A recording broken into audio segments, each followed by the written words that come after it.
Hi everyone, we're here to just vibe tonight. No, welcome back to our Game of Thrones Song of Ice and Fire tabletop role-playing campaign After the Fire. We have 3 of our disaster people, I couldn't forget what words are tonight, I apologise in advance, to see out this season and this campaign over the next couple of weeks, this being the first. So we are going to catch up with where we left off with Faye and Enzo and with Miria. But first of all, let's say hi to people, see how people are doing, and get ready for the game. So first on my sacrificial list, on the player side, is Millie. Hello, Millie. Hi. Good.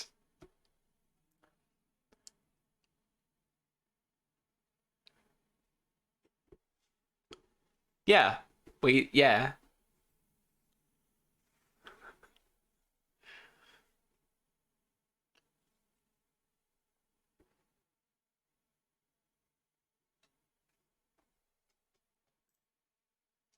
Oh, no one can hear you. Hang on a second. I don't know what is... It's a good start, isn't it? Why didn't they change over, was the question. Right, now you should be able to be heard. There you go. I don't want to talk to you now. Oh, I just don't want to. Oh. I'm charging by the hour from this point. Well, quick death for Faye then, I guess. Yes! See this the sweet release of death, finally. I can't even remember what I said. Yeah, I'm fine. I'm tired. I'm really looking forward to this. I'm sad it's the end. I can't believe she's still alive. That's it. All right. And she got laid, which is great. Yeah. That's all I really wanted, to be honest. There we go. She got laid. Wish Done. fulfilled. Yay! All right. And on to, speaking of, Tom. You know, I was wondering where you were going to go with that. Speaking of laid, Tom, I thought that was what I insinuated. Yeah, it's pretty good. I'm okay. I'm just really, really tired. Work has been, it's the busiest time for us, essentially. Everything's growing. It doesn't stop. And you just got to keep cutting it back and planting beds. Oh, this is going to be an energy-filled juicer session, isn't it? It is. This is a good start. You know, everyone's going. We're all just going to be knackered. You know how we've always been jealous of Tom's sightseeing tour episodes? Can we just do that? Oh, or it's just all of us like going through mediocre everyday activities. I mean, technically, we're all kind of traveling. You know, depends what you're doing. Yeah. Let's just go on holiday. Into the Red Mountains? Party at Golden Grove. Let's just... the Red Mountains. The entire episode is a cider festival. Yeah. So Faye starts a festival. That's the first. So it's going to be the first for a while. So it's going to be rowdy and everything. It's going to be great. It'll be fantastic. It's the hungover episode. Okay. Morning after cider fest. Okay. Yeah. Yeah. I'm fine. I'm good. I'm excited. Good. I am excited. Yeah. About you, Susie? You tired as well? I don't know. No, I'm not. No, I'm going to go with, because my brain just tried to do 3 sentences at once. I heard it. Yeah, that was strong. That bodes well for Miria. She has to talk to anyone today. But no, my day has been it's been my PC decided they was going to give me a heart attack today by hiding the drive that has most of my work on it. So that was good. But I did get, like, as a little cheer me up, I got like the most granddad of granddad Snapchats today. You know that thing, where you the angle from down here, straight up. The Snapchat I got from my granddad was this. It was this, the top of his head, which just sent me. It was perfect. And then he called and he basically had the camera on the wall because he was trying to get him and Grandma in picture, but couldn't do it. So, I've got that sort of energy going for me today. Absolutely. Yeah. I can't believe it's Thursday already too. I was literally saying to Susie just as we started the call, and she just jumped on that. Like, I was typing out the title, and I was like, I feel like I did this yesterday. It's absolutely mad. Can you believe it's almost June? Don't even. June next week. Fuck off. Yeah. Well, it Freaking bodes well, 'cause I'm terrifying, on a isn't it? 6-month waiting list, so I want those to go by, so I'm good. Like, it could just move and like get all that done. I'm good. Come on, Christmas. Yeah, exactly. Before we'll blink and we'll be doing like Dragon Meet again, and I'll be on the booth with James again. Like, just fucking buy the game. Just buy the. We'll be thing. halfway through the as yet unconfirmed, not yet done Dawnish campaign before we know it. We'll blink. Yeah. Well, look, And I'll I be can sat just. in your seat. Well, yeah, I can just give you the Roll20 game, and you can just use all that stuff that I've built. Basically, the last 3 years were just me prepping a game for you, really. You know. We were Oh, God. beta testing it. That's what we were doing. Yeah, basically. That's it. Shit. Yeah. All right. So yeah, it's going to be fun-filled, action-packed, etc. Because we all tired. So we'll see. We'll see what's going on. Have we got any other shout-outs to do, Susie? I don't know. I don't think so. How are you? Me? I'm all right. A little stressed. I'm off to another wedding at the weekend. So there was one Jesus a couple of Christ. weeks What ago, number is and then this? I'm off to another. This is number 2. Oh, there's been more than 2. I'm telling No. you. This is number 2. Is it She went to a me, or stag. does it seem like Sam is I went to a at a stag. wedding every week? Like last month, I went to the stag for this wedding that's coming up. Oh, maybe that was it. Yeah. Maybe that was it. So I'm like, we've been streaming this week. These last 2 nights, I've started to pack some of the kind of key bits, like dresses, shoes, etc. But like, I've still got loads of that to do. I've got tomorrow off, thankfully. I'm going up to like help set up the venue with one of the grooms, and then it's just weekend jolly. But that doesn't leave a lot of time for anything else. So prep for this has been. So we'll see what tonight brings, I guess. 5-minute episode. 5-minute episode, maybe a 2-hour episode. We don't know, but yeah, maybe. All right, let's put the suspense music on and then just start, shall we? Let's do that. We could not do that. Oh, we could Or put the happy we could music just on. vibe, or we could just vibe, like we were saying. Let's stop gassing and start playing what is going to be episode 17 of our 6th season, Raven's Blood. Faye. Shit. Don't pull that face. I don't need that face. Yes, hello. Susie. I'm prepared. So maybe a little bit of a recap will help the both of us. So finding yourself back home, back in Golden Grove, the war has, even though no one's fought here, it's still been touched by it in some way. Like, the festivities have all but stopped. There aren't as many workers out in the fields. The orchards still, even though it's quite late in the season, have a bit of fruit on them, or some of it sat in the grass around the tree trunks rotting. The guard has been expanded by your magistrate, and a lot younger lads seem to be part of that guard as well, having been levied from the local small folk. But for them, quite thankfully, you have returned, and with Enzo as well. And so with that company, and with the kind of setup that Benadar has got you as a magistrate, in the circumstances you find yourself, is there anything that you would like to do around Golden Grove? Is there anything that you would like to know more about? Is there anything you'd like to investigate?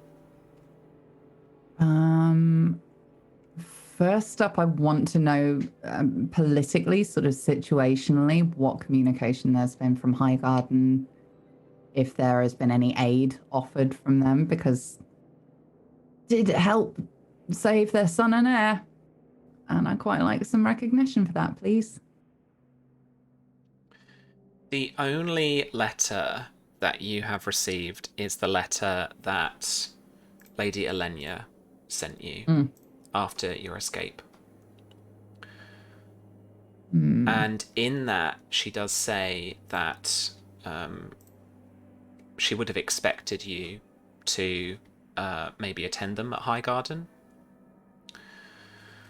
but suspects that you went straight home in order to kind of secure what you had. You do find as well a short missive, which is a fairly formal kind of thing, that is basically just a summons calling the banners, as House Highgarden got what messages they can out at the beginning of the kind of more active part of the war, in order to levy forces from all of their bandlords to come to their aid. And obviously you know more firsthand that was probably responded to with mixed kind of messages, with Sam Watali gathering as many of the forces as he could more personally across particularly the southeast of the Reach. And the tactical move by Lord Costain to secure Old Town also meant that they didn't have many reinforcements from the southwest either. I definitely meet with Benedar, and I think that's where I'm going over this letter and checking up on everything. There is an expectant energy about him, and it's a kind of energy that has followed you wherever you go around your holdfast. That servants, guards, and particularly Magistrate Benedar quietly but attentively wait on what you have to say and what you want to do. When I last wrote to you, the letter may have been a tad cryptic, I'm afraid, but the letter asked for Sir Dennis and my maid from Highgarden, the young boy also who attended me there. Did they make it back? He has not returned, my lady. Is that so?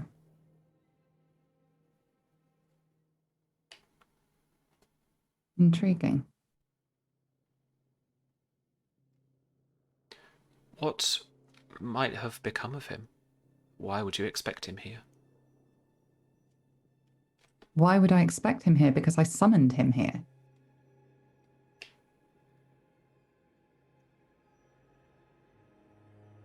That is rather the point of summoning people. Yes, yes. Ah.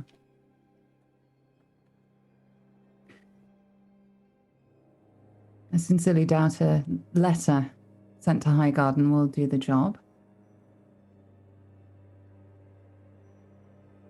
And I'm not sure I can trust anybody to have the conversations that I will need to be having at some point soon, so... How do you feel, Enzo, about a little trip to Highgarden?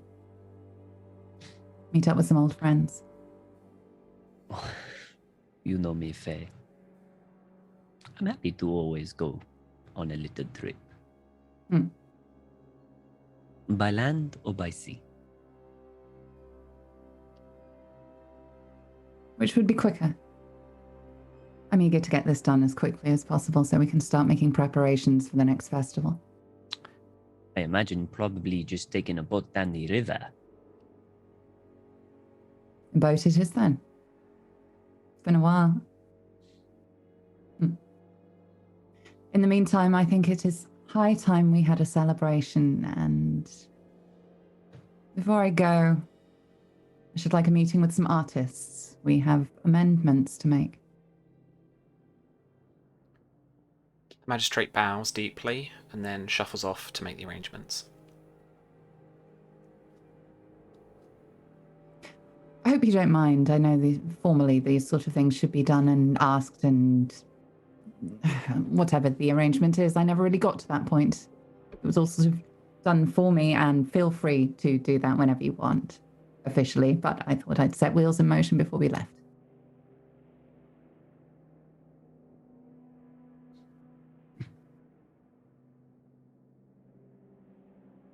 You can say no if you'd like.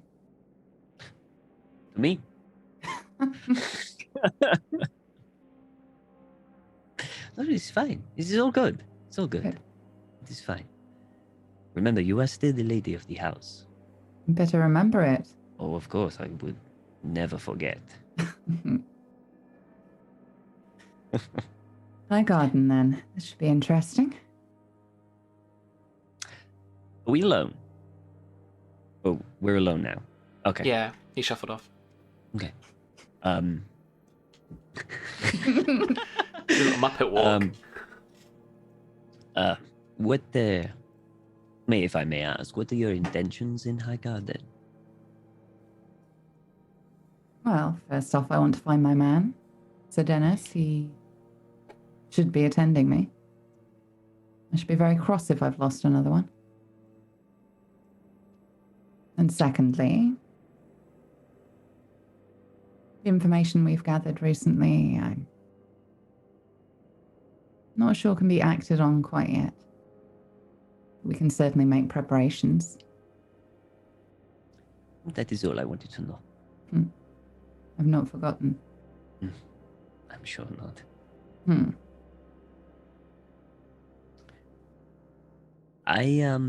The information that I got to you before the war happened, do you remember it? Of the houses not paying taxes. I would like to have that, if I may. I believe that information has been sent to Old Town. Oh, And copies sent from there to other places. right. Okay. I'm sure we can get it back for you. As long I did promise the person I got it from that I would give it back. Do not worry. He is a member of the organization it was sent to. Oh, good. Good. Would not want to rain on my promise. No. And I'm sure he'll be very happy with the way it's turned out. I hope so. I'd like to speak to him again. He was surprisingly entertaining. Yes, I thought so. Might want to have a word with him about something else as well. So, in regards to this whole messy war business, and obviously the summons to call your banners, have you had any more thought to what you were going to do with that? I mean, if you turn up at High Garden with no banners, well, it's a pretty definitive statement, no? Well, I no longer have my safety net. So we must march. Doesn't stop me using that to my advantage, though. And in the meantime, I shall have a word with the maesters and see if we can't, well, camps such as the Tarleys, they're always in need of healers, aren't they? Indeed they are.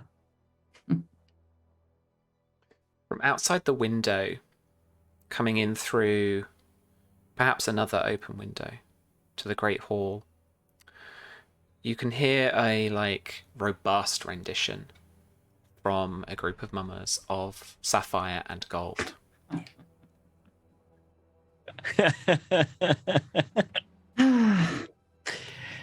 It plays as if an invitation, because we have 3 unused spy cells on the map. And if you wanted to get any information yes. before you leave, we could absolutely do that. I had forgotten this part. There are This spies has been in... a while. Yeah. There are spies in High Garden. Yes. Was it Samwell's army? Because I think this token's fallen by the by.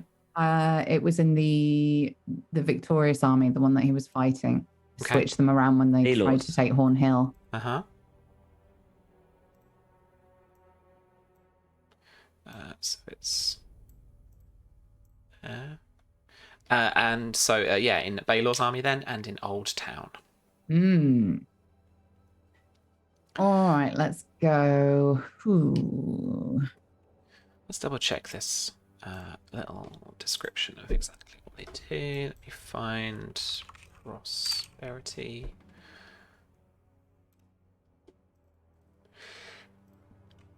Spy cells, where are ya? Sabotage, here we go.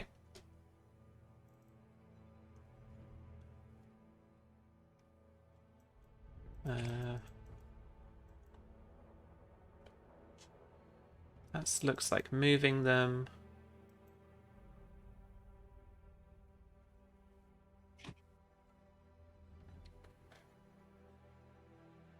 So, yeah, it's just you use the connections benefit, which is that thing we added to your character sheet beforehand. Mm-hmm.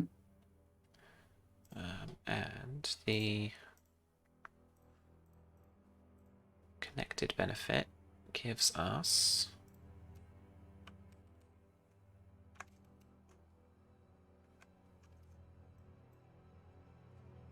you choose, well, we've got our areas of kind of concentration.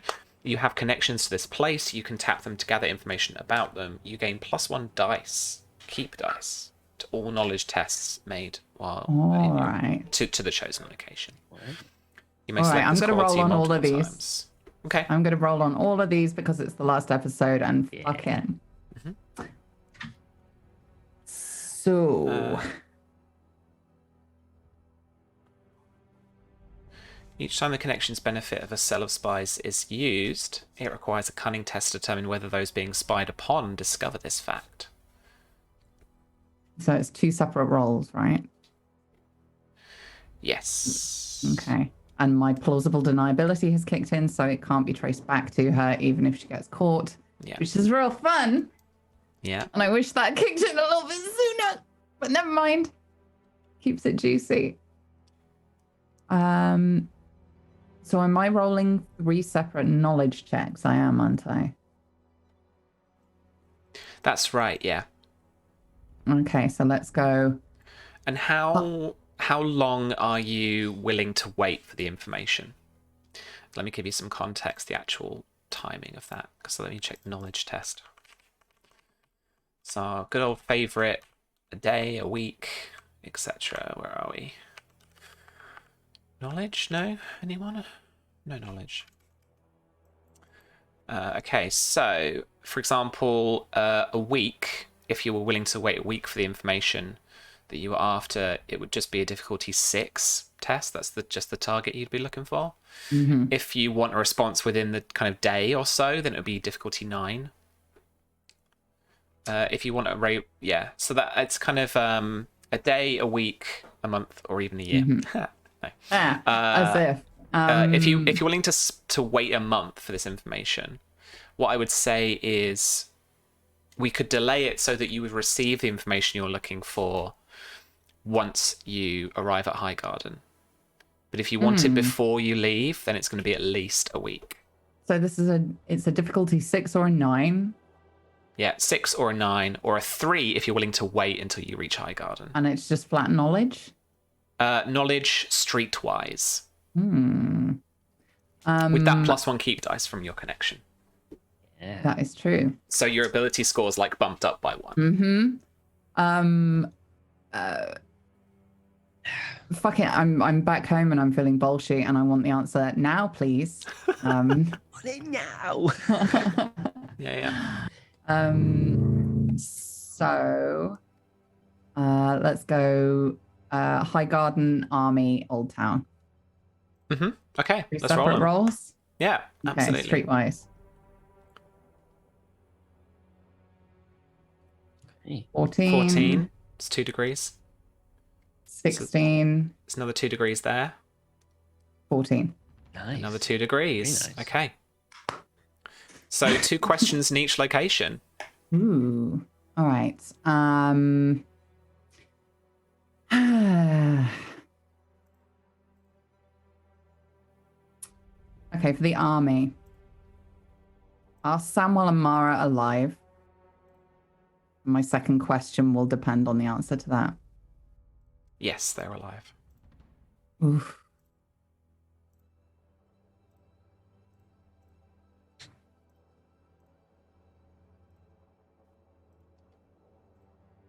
Where is the army traveling now?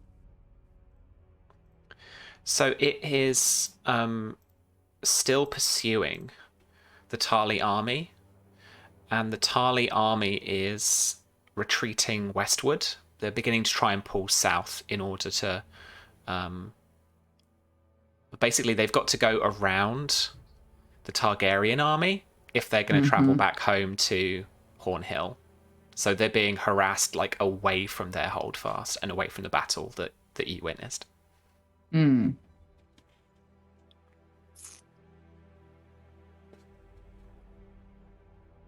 All right. Highgarden.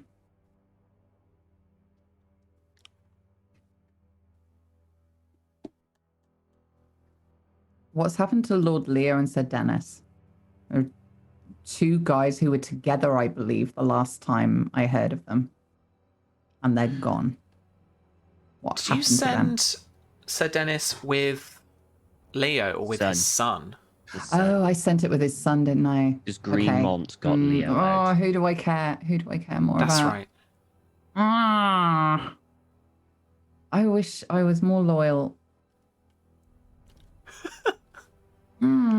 No, That's a statement. Yeah. Leo. What? Where is Leo? What's happened to Leo? Lord Leo? Mm-hmm. He is safe and well behind Highgarden's walls. Interesting, but he hasn't been the one responsible for writing these letters, even though he is the Lord. He has been trying to communicate with other houses. He's not, been banned from writing letters or Right. anything. But he has not yet written to you, by all accounts. Interesting.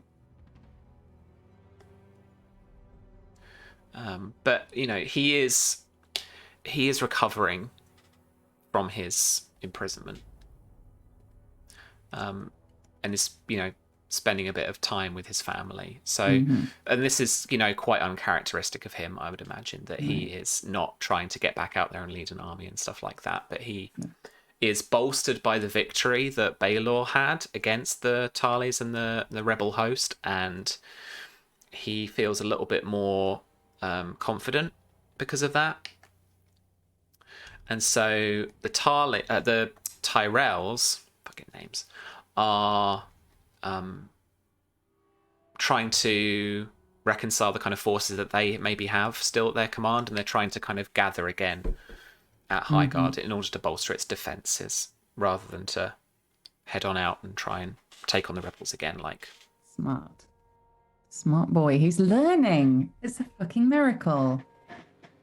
You got a second Highgarden question?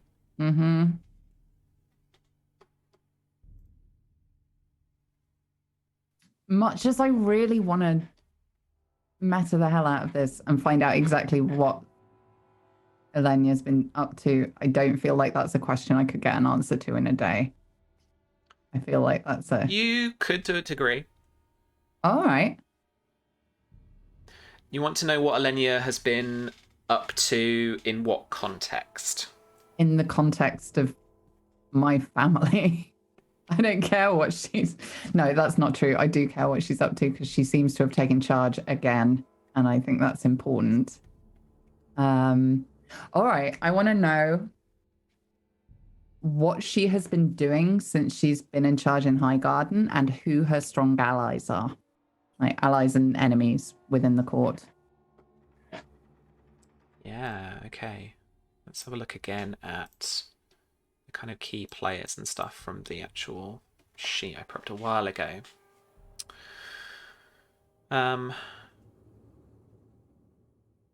So Lady Cassella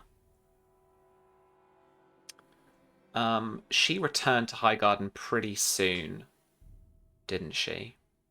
Yeah. Thanks to you. That was with her son, wasn't it? No, she went first. I looked Right. after her son, and then I managed to get him out That's during the right. siege.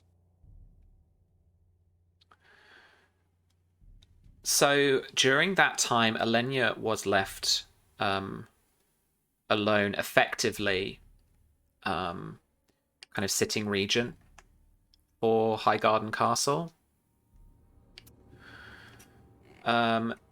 She worked a lot with Sir Gawain, his steward, Sir Gawain Oakhart, who was present at that battle that we've just had. He did now, right? Sir Gawain is dead, I think. Yeah, that's right. She worked a lot with Sir Gawain to kind of rally what forces she could, still loyal to Highgarden. And once Baelor arrived, he was basically using the seat as his little mustering point, his little power base. So he linked up with the Targaryen. He linked up, with the Highgarden men at arms and the kind of forces that they'd managed to levy from their bannermen that replied. And that's when Baelor headed back out to then try and intercept Samwell and his forces. Without Lord Hightower there, her kind of closest allies were Runsel Sloane, who's the Lord of Whispers, who's the merchant guy, who's the newer Lord of Whispers, and Godric the Maester to a degree. Once Lady Cassella arrived back at Highgarden, she tries to assume control, but they argued again. And there was a rivalry between the mother and the daughter-in-law. And due to her bloodline, more than anything, and probably her will, to be honest, Lady Elenya kind of won out, and she held the political influence within Highgarden itself. When Sir Dennis returned with Lord Leo, she honoured Sir Dennis with quarters and a monetary reward as well. And he has been serving her and her son ever since. Good man. Smart. All right, I like this. I like this. This is going to be messy, and I dig it. Okay. And final two questions for Old Town.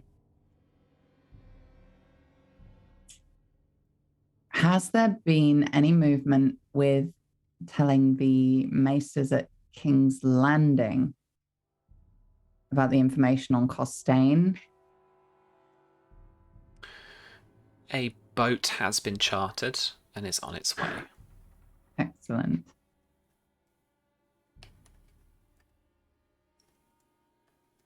Can I use a question as an instruction for the spies? Like take a message to? Yeah. All right. In which case, I'm going to use the last one to send a message to my friend there. And I'll send it to you tomorrow, probably. Cool. All right. Have I heard of Ren yet? Has she come back to me yet? What was she up to last we saw her? I sent her back out to find Sir Dennis and the kid in hopes that to get them back to Golden Grove. And that was the last instruction. I told her to, and if not, to return back to Golden Grove if you couldn't find him. She has not quite returned. as yet. On the evening that you're receiving these letters and receiving these, these stories from the mummers that attend Golden Grove's court now. Huggy buggy. All right. Anything else you would like to do before heading to Highgarden? I've got something, but it's mainly fluff, kind of setting the scene kind of stuff. I want to essentially, if I'm lucky enough, I want to hire the exact same boat that we took the first time and set up the exact same date Romans we had as we kind of went back. Please roll me a cunning bargain check. Oh dear. It's going to be very difficult. It's going to be like 18. 18? I'd have to get. Come all on, use your sixes. pretty face. I'd have to guess. I don't have any that much. Come on, Tom. Everyone's got a 5 6s in them. Yeah. You've got a couple of bonus die in chat. No, I'm not going to waste it on that. 9. Do I? Okay. I may not be able to find the exact boat, but I'm still going to set up. You can definitely set up a compromised version. Yeah. I'll try and set up a compromised version, yeah. It's a guy with a very, very bushy moustache in a rowboat. A rowboat? There's no barges? Nope.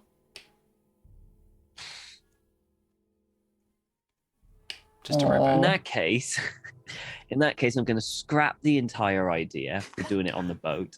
And what we'll do, I'll have like have our own barge with blackjack and No, I'll just set up a nice little date then on like a pier just near the river then the night before we go or something.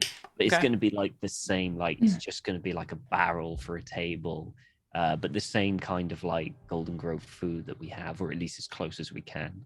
There is a war going on, and and I'll do it that way instead. I'm not going to do it in a rowboat. Can you imagine that? Trying to eat with wine, you're going, there's an old back going, oh God. Like 3 foot in front of your face, just staring at you with that big moustache. Yeah. Just not saying anything, just staring. Just rowing. It's kind of killing the mood. It's killing the mood. Before we leave, I will definitely speak to the people, like have an open court situation, a sort of welcome home greeting, and it's nothing particularly formal, but just informing them of exactly what's got on and the fact that I've managed to make it back, and that there might, like, little hints that there might be a wedding once I get back, but that I have to go to Highgarden and make nice and help them finish up, mop up the last dregs of this war. And that I hope my people will be behind me as I've been behind them. But when I get back, we will have a festival. So everybody left behind is to set to getting things back up and running in my absence. Okay. And the ones who are in the armies, come on, let's go play. And that very next morning, fewer guards turn up for their shifts and more workers start to put the place back into order and to like set things up for a festival on your return. So that'll get started. Exciting. Miria. Hi. It's your turn. Yep. Okay. You are heading across the Red Mountains. Sure am. Highgarden. You've got Lord Karen in tow, I think. You have the Order of the Blood Royal with you. I think we resolved that then. Was there anyone else you wanted to bring or to try and get to come with you? We're going to take the Peak Boys as well, the Peak Deserters. So we got them because we do still have a garrison to protect Ironwood. We were going to go for was it the Fowlers? I always get confused if it's the Fowlers or the Manwoodies. Fowlers is south, Manwoodies is Skull Crown. Fowler's is Yeah, which one Falcon. did we get killed at The who's got no army Manwoodies. left? All right, Fowlers. We're going to talk to the Fowlers. See if we can borrow some of their boys again. But beyond that, I don't think there's really anyone else nearby that we can grab, because the Wills, they're going to be looking after the Boneway. Yeah, that's about it. Okay. For the third time in as many nights, you are back at Vulture's Roost. Down in that very bottom of the tower, not in the Undercroft where you're a prisoner, but the bottom of that tower, in that strange kind of circular courtroom with that weird stone throne that was high up on that staircase, you're looking up and you can see right up through to the tower, and you can see just in the silhouetted against the beams of sunlight that are coming down through that tower, you can see two men fighting, a long pole arm and a sword and shield. Okay. I think she watches for a moment, trying to figure out who the hell that is. What the hell is going on? Why? What? Who's fighting here? Before she's gonna slowly, still she's got a hand, to her dagger that she keeps with her at all times. So she just makes her way up those stairs, slowly and cautiously, listening and just watching those two figures. And step by step, each upward step that you take, a black feather falls down the shafts of light next to you. Just floating down next to you. Occasionally blotting out a little of the sun at the very top before they float down towards the bottom as well. Looking down, you can see it's almost as if a nest has got a whole bunch of disheveled feathers kind of all over it, or maybe they're incorporated into the nest somehow. But heading up along that kind of precarious twisting, spiraling staircase around the outside of the tower has no railing or balustrade to hold onto. You kind of clutching that outer wall and got your hand on your dagger. And then who is fighting is you. You are fighting with spear, with a long halberd, against Gorman Peak in his orange tabard, his sword and shield bearing down upon you.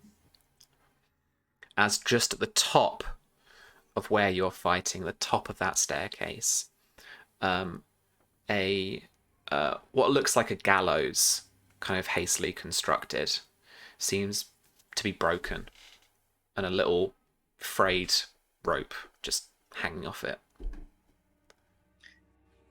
Seeing herself fighting Gorman Peak, I don't think she ever met Gorman. Not when she was a teenager. At least she may have met him when she was very young.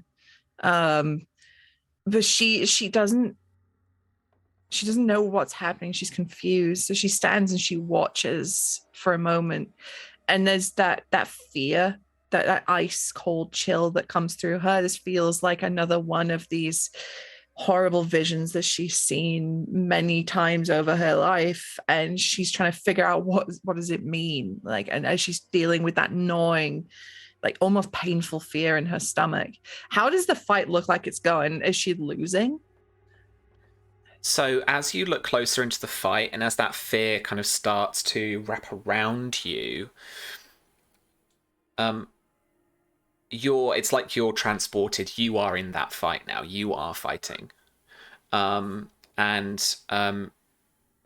He doesn't seem to be winning, but because he's got the higher ground, you're having to do a lot more work with your halberd in order to bring it back. He's trying to get into your kind of arc of reach to try and kind of nullify whatever kind of sweeps you can do, or long arcs of attacks.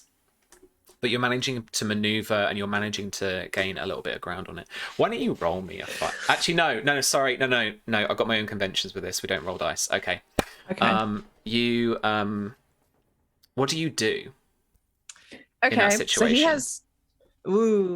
has the high ground. He's trying to get in. Miria is going to she's going to try and use that reach and that maneuverability to her advantage. So he has the higher ground, which also means that his legs are at more of a there's a more opportunity there for Miria to like sweep him. So she's gonna feint that she's doing like a stab to get behind him, so she can use that the blade of the halberd to come back from behind him and sweep out the back of his leg. And you do deftly, and he drops on his back onto those steps just like behind him, and then he rolls a little and tries to grab the side of the stairs, but he falls now, cutting through the kind of feathers that are slowly falling in that kind of tableau of sunlight. And he smashes into them, sending them darting in different directions before he slams onto the center of that like nest that's at the bottom of this tower. The noose and the, that frayed noose and this like gallows is above you there, and you can hear the echoing scream of somebody kind of the other edge of the wall. Okay, I think before she really cottons on that there's another scream that she can hear, she moves to the edge to see Peake's body. And when she was a girl, she heard about what happened to her uncle here at Vulture's Roost. She heard that he was pushed from the tower, and she can't stop thinking this, what did it look like this? Did he scream what was left of him? As she sort of looks over the edge at that body, and then that shout, that scream from across the other side of the wall sort of filters in, and a head snaps to it, and she runs to investigate. And as you reach the precipice, that edge of the very top of the tower by that gallows, you look down, and starting from only a few foot below you, your uncle descends slowly, as if through water or clay, like slowly descends down the edge of the tower, as just time moves much slower for you, and you can see the mortal fear on his face as he falls, and he finally reaches the edge of a jagged rock, cracks over that one, and tumbles down several before ending in a bloody mess at on the Red Mountains themselves. I mean, the second she sees that it's her uncle, she throws herself to the ground to reach for him, just to try and, she knows she's moving too slowly, like he's too far gone, but she's trying desperately to reach for him. And she screams his name as she just watches him collapse and break upon the rocks. And that nausea like builds up in her throat as she just sees his body shatter on the rocks. And you hear his voice from down in the rocks echo your name. Miria. And then you hear Lysander's voice saying your name and shaking you awake. Her eyes snap open and she sits bolt upright. Lysander, is everything all right? You were speaking in your sleep? And she rubs her face. It was a dream. He looks at you a little knowingly and he says, "This is not the first." And he's right. For the third night this week, whilst travelling, you've been at Vulture's Roost.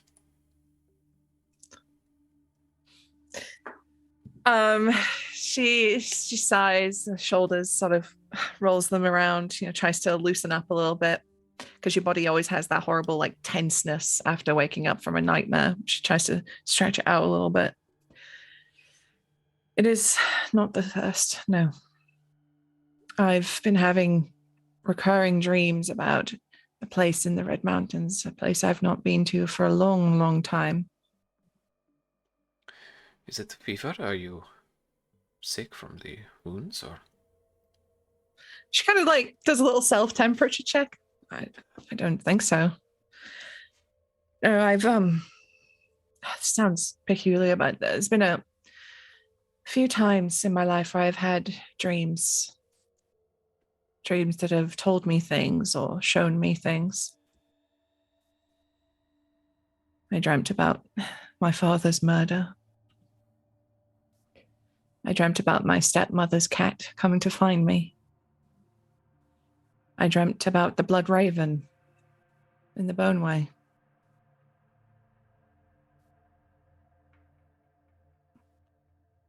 Does this feel like one of those times? I fear that it is.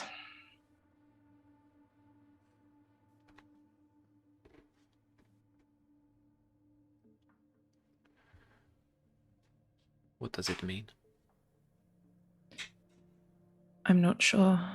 In my dreams, I see myself fighting father of the man I was supposed to marry, a man that my father killed. I see my uncle moments before his death. I see feathers, dark feathers.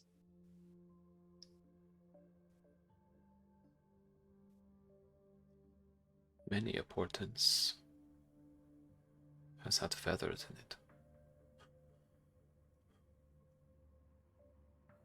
From the ravens that carry messages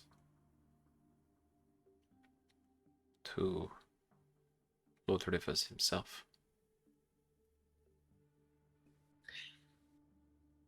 Perhaps he waits us there. Perhaps he is sending me a challenge in my dreams. It would have been easier to send a runner. And she kind of chuckles. He looks at you with a slightly more serious face and he says, I hope it is not one of those times. And he starts to make his way back to his bedroll.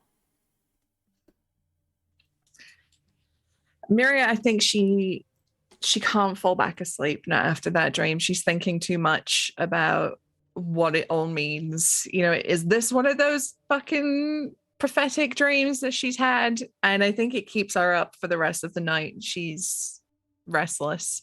And I think she takes up her own little guard duty. You know, she can't just sit there and twiddle her thumbs and wait for the morning. Give me a awareness notice test. Awareness notice. All right. Awareness. Oh, I forgot she's pretty good at this. 18. Oh. 6, 11, 16. 3 or more degrees of success. You feel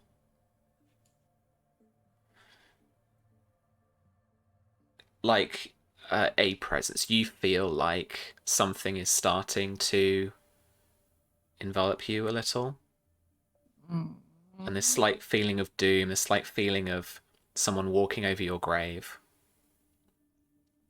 kind of persists with you.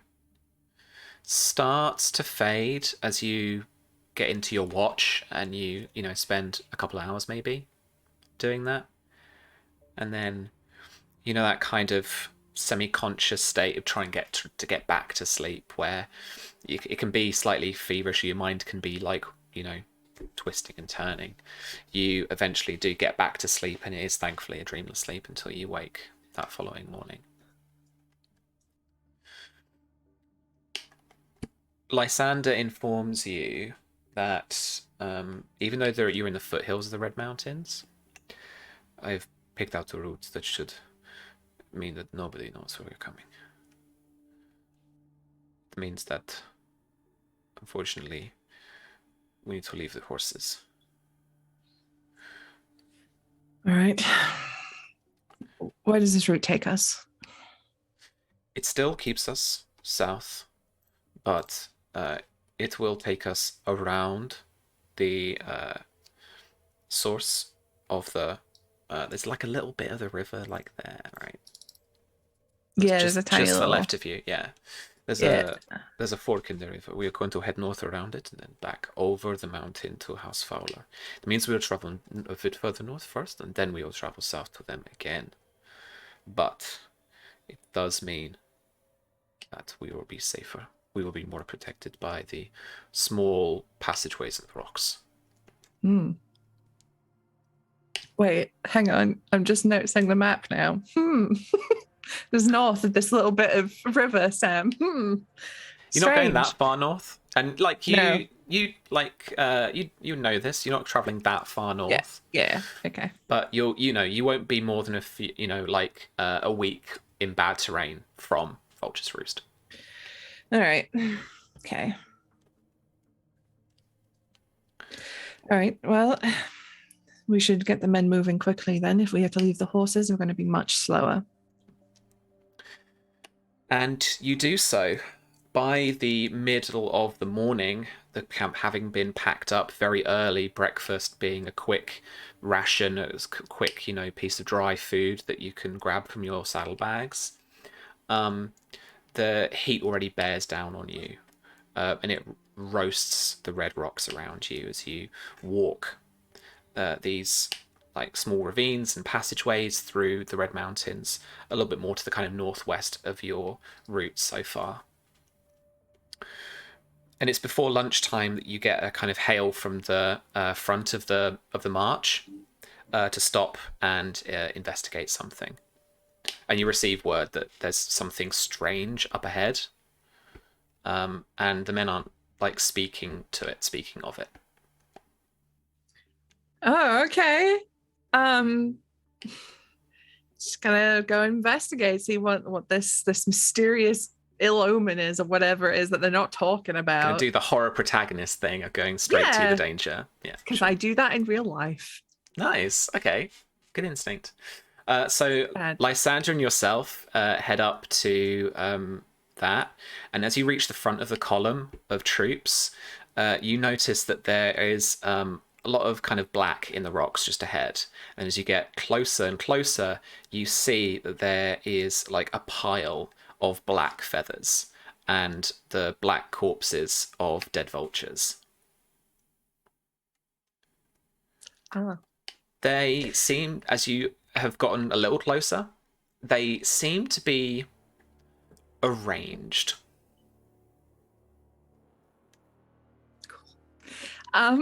Miria is gonna feel that, just the seeing the pile of black feathers is just gonna be that instant cold chill despite the heat. That fear is back, and she's gonna move forward and pick up the feather to look at it. Are these vulture feathers? Yes, they are. And so going to the first feather, it's on a it's on an older kind of vulture that has been separated out, singled out, and is further away from the rest, that have been arranged in a kind of somewhat of a circle around it. And there are two in the middle as well.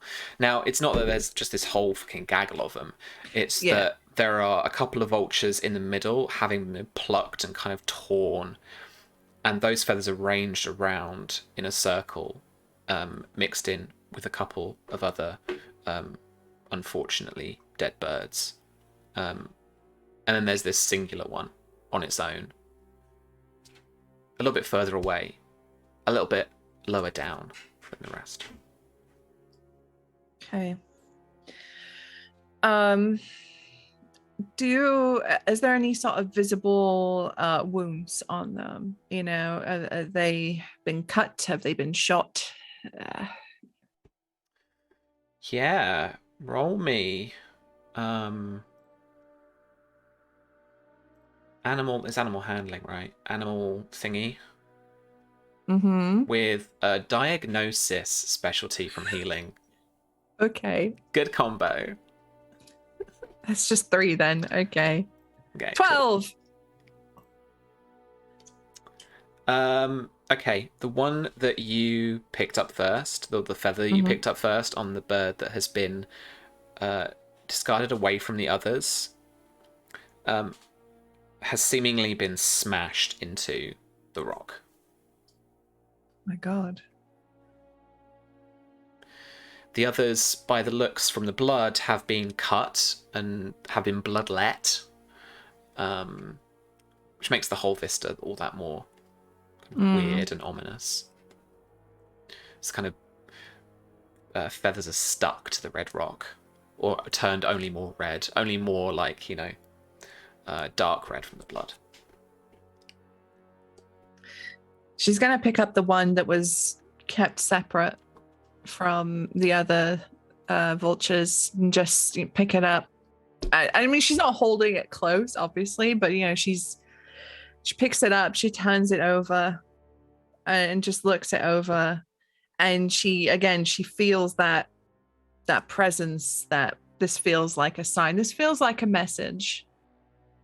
Clearly it is a message. This doesn't happen on its own. And she takes a single feather from this one that has been discarded from the others, the one that received that brutal punishment. And she's going to tuck it just into the top of her armor for the time being, keep this feather here. Lysander, can you have the men move this? You look back, and he looks, even though trying to hide it, probably more fearful than you feel. And particularly a lot of the kind of peak soldiers that are with you, they, no one's jumping forward to help. All right. So, Maria, she says, the vulture was the symbol of my mother's house. Did you know that? And they stand, and a couple of them shake their heads. We should treat these birds with the respect they deserve. And Mary's going to start picking up the bodies to try and move them off the road, but she's not doing it just chucking them. She's treating these animals with respect as much as she can. And she makes her own little morbid pile, a little grave almost at the side of the road. Yeah. Okay. So you spend a little while doing that. And first Lysander helps, and then slowly a couple more soldiers come and help, and then a couple more soldiers come and help. Seeing that nothing terrible happens to you in that instant, that you're kind of breaking any kind of magic that might be here around this strange woods witch ritual, they move things off to the side. But for the rest of the afternoon, it's slow going, and people are just kind of extra cautious. Whenever you hear a caw from the sky, or whenever the flutter of wings is above, people dart their eyes up and look, as quickly as they can to see what's going on or what that might be. I think during this down period too, Maria has that feather, and she studies it for a long time, and it's not going to tell her anything, but it feels important that she has it with her. It feels important that, especially in this time in the stream, with the journey she is on, that she has this symbol with her. And so I think she finds a way to, when she has her hair braided, have it attached to that braided cord in her hair. Yeah. And that's what she spends the evening doing. But also she's like also very paranoid. I forgot as well, actually, that Aurora is with you. That's right. Enzo's sister. Femzo. And so she shares the campfire with you that night. In fact, fuck it, she's braiding your hair. Oh, girl time. There you go.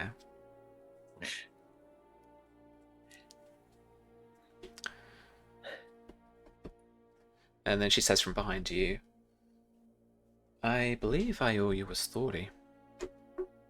That's right. You do. Please, anything to take my mind off, today.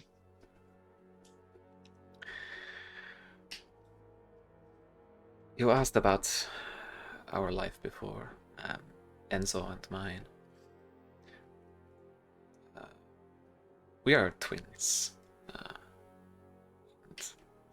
We're inseparable when we were much younger.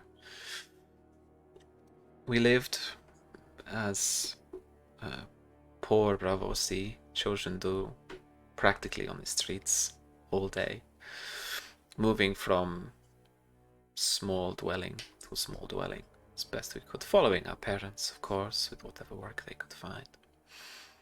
But nothing particularly horrible, special, really. We lost our mother when we were quite young, 7, I believe. Well, our father had debts, and so away from Bravos, away from our home, taking us to God knows where. I do not even remember now. I could not even work it out. He did what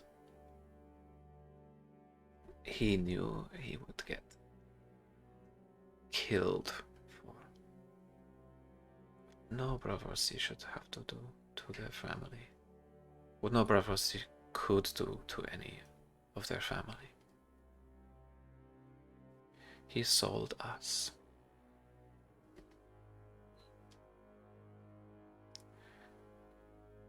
That day I do not remember. And you cannot ask me, what I was sold for or to who. I do not really know who they were, just their faces and the loudness and of the auction and the fear I felt as that young girl. I did not even see Enzo that day. We were sold in separate lots. That was the last time I ever saw my brother.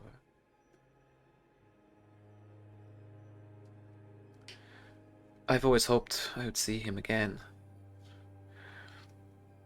It is why hearing the stories of his legend, of his piracy, that I would become maybe a quartermaster. I could not have imagined to become captain of my own ship just recently.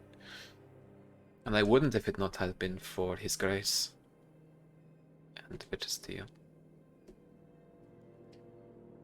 But it's really them I have to thank for being here, but I have not been particularly dutiful in my life, and so I will not lose any sleep over effectively deserting the fleet at Ironwood, but this is very important to me. Thank you for sharing your story with me. That is okay. And you're not or your stand, right? That means something here. Yes. It's a very complicated story, I think. I grew up a lot of my life believing that I was the daughter of a different house. I was raised as one of them. But as I grew older, certain things started to make more sense to me. And I heard and was told that the man that I had believed to be my god's father was my actual father.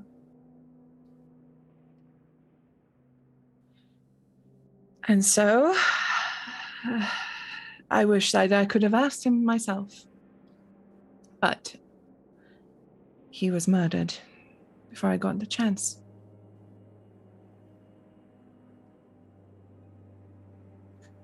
Your mother? Could you not ask her? She died on the birthing bed. I never knew her.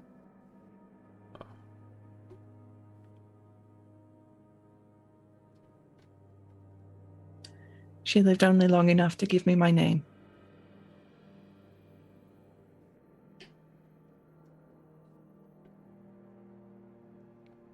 And she knew? She carried this secret with her? Coming to term with you? I know very little about her. Not who she really was.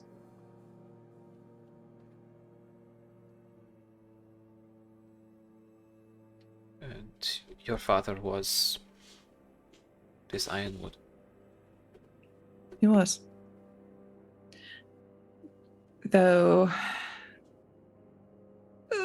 he was exiled. Oh.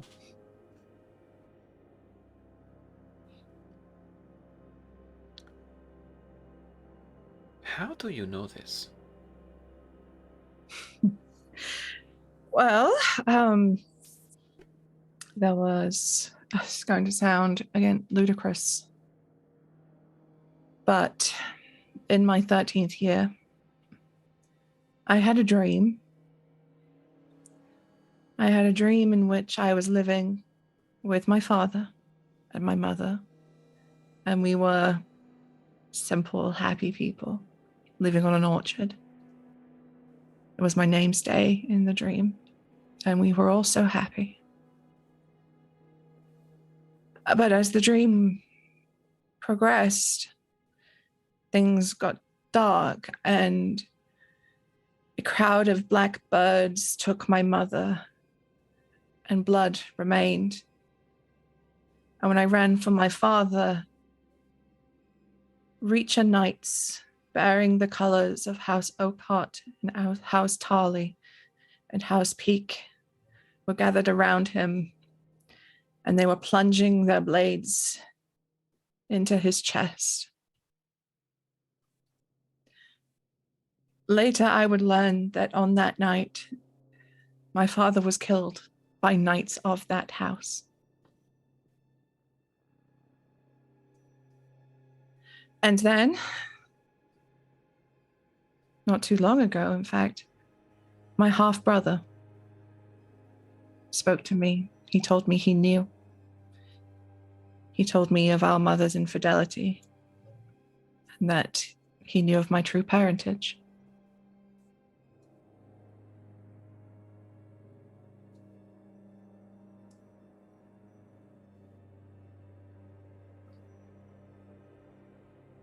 Dreams carry a lot of weight here. But they're a fiction, an echo of our lives. How could you know before your brother told you?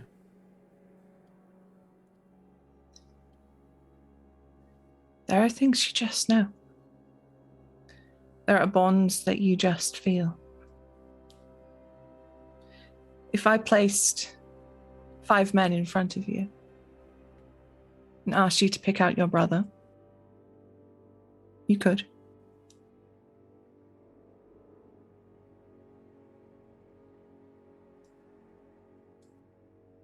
You would feel that bond.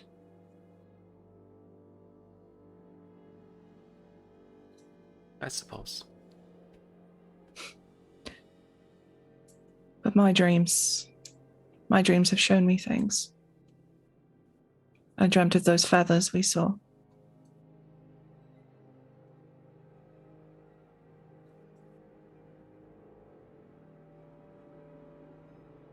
Exactly as they were. Not exactly as they were, but along the same general idea.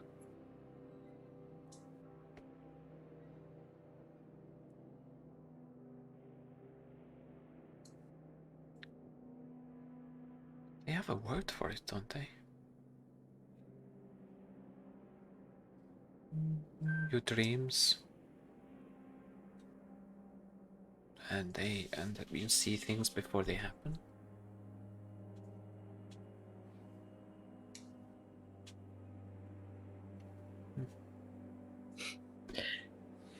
Maybe you're right. Maybe I am reading too much into things. Maybe this is all madness of our own making. Well, maybe if you could make it that we would find my brother, I would really appreciate it. I will try very hard when I sleep tonight.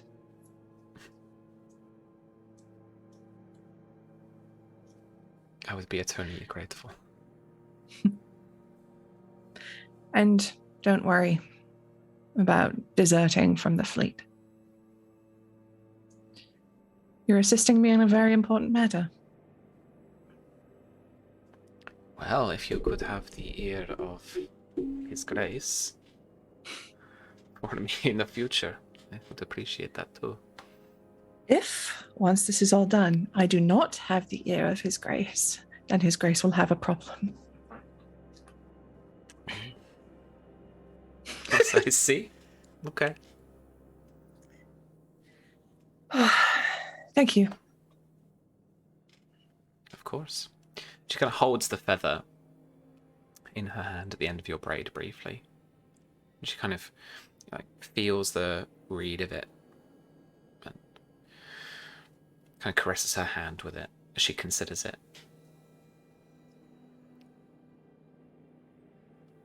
Enzo, no more feathers. Enzo. And she smiles as she gets up, and then she heads over to begin her watch. She's drawn the first lot. Miria, legit, as she goes down, she tries to remember Fox Hollow. She tries to remember dancing lessons with Enzo. She tries to remember that day she got him to buy her armor at the tournament. She's trying to fill her thoughts full of Enzo, just because it's a happy thought, but also if it works. She doesn't want to dream about the feathers again. No. Okay. Enzo.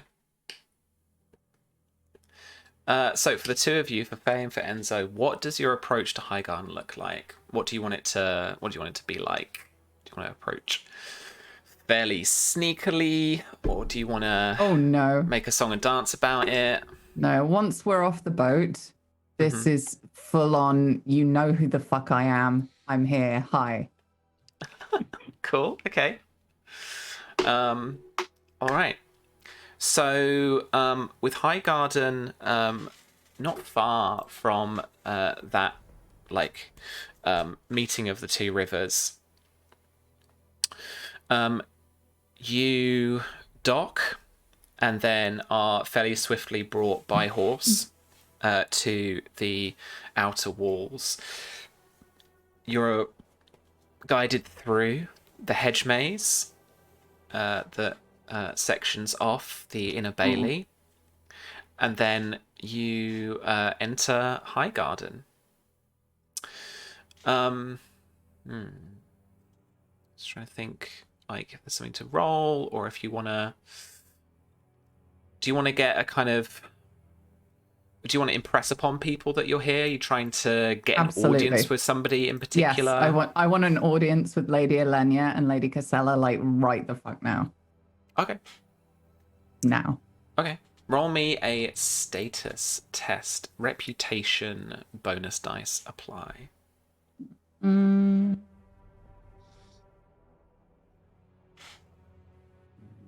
Status, reputation. Interesting. What bonuses have I got in my little?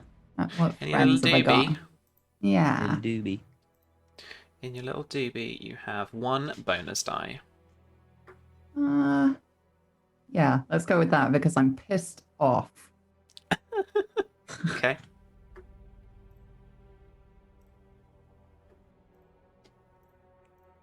$22. Jeez. I am 22 pissed off. You are. That's quite high. 2 Enzo's like an 6s, extra 2 step 5s. Yeah, definitely. 2 6s and 2 5s. Lady Casella is currently with her family, and they're in their private chambers, and they are still recovering, still relaxing, still trying to have some R&R. But Lady Elenia is, as you gather, in their solar, effectively, in like the High Garden study. And so you head straight on up. And I will be collecting people on the way. Sure. Who did you want to This collect? is not a private matter. Anyone fucking important, I am going to be greeting them like old friends because they are. And I am going to be encouraging them to come with me and celebrate my return to High Garden. Okay. We have Gwendolyn as well back. Who's that? Oh. That was Faye's handmaiden. Yeah, I did summon her back to Yep, you can have her by all means. But she's not gone. Yeah. Okay. And yeah, I mean, like with a 22, let's have a look at who you can gather.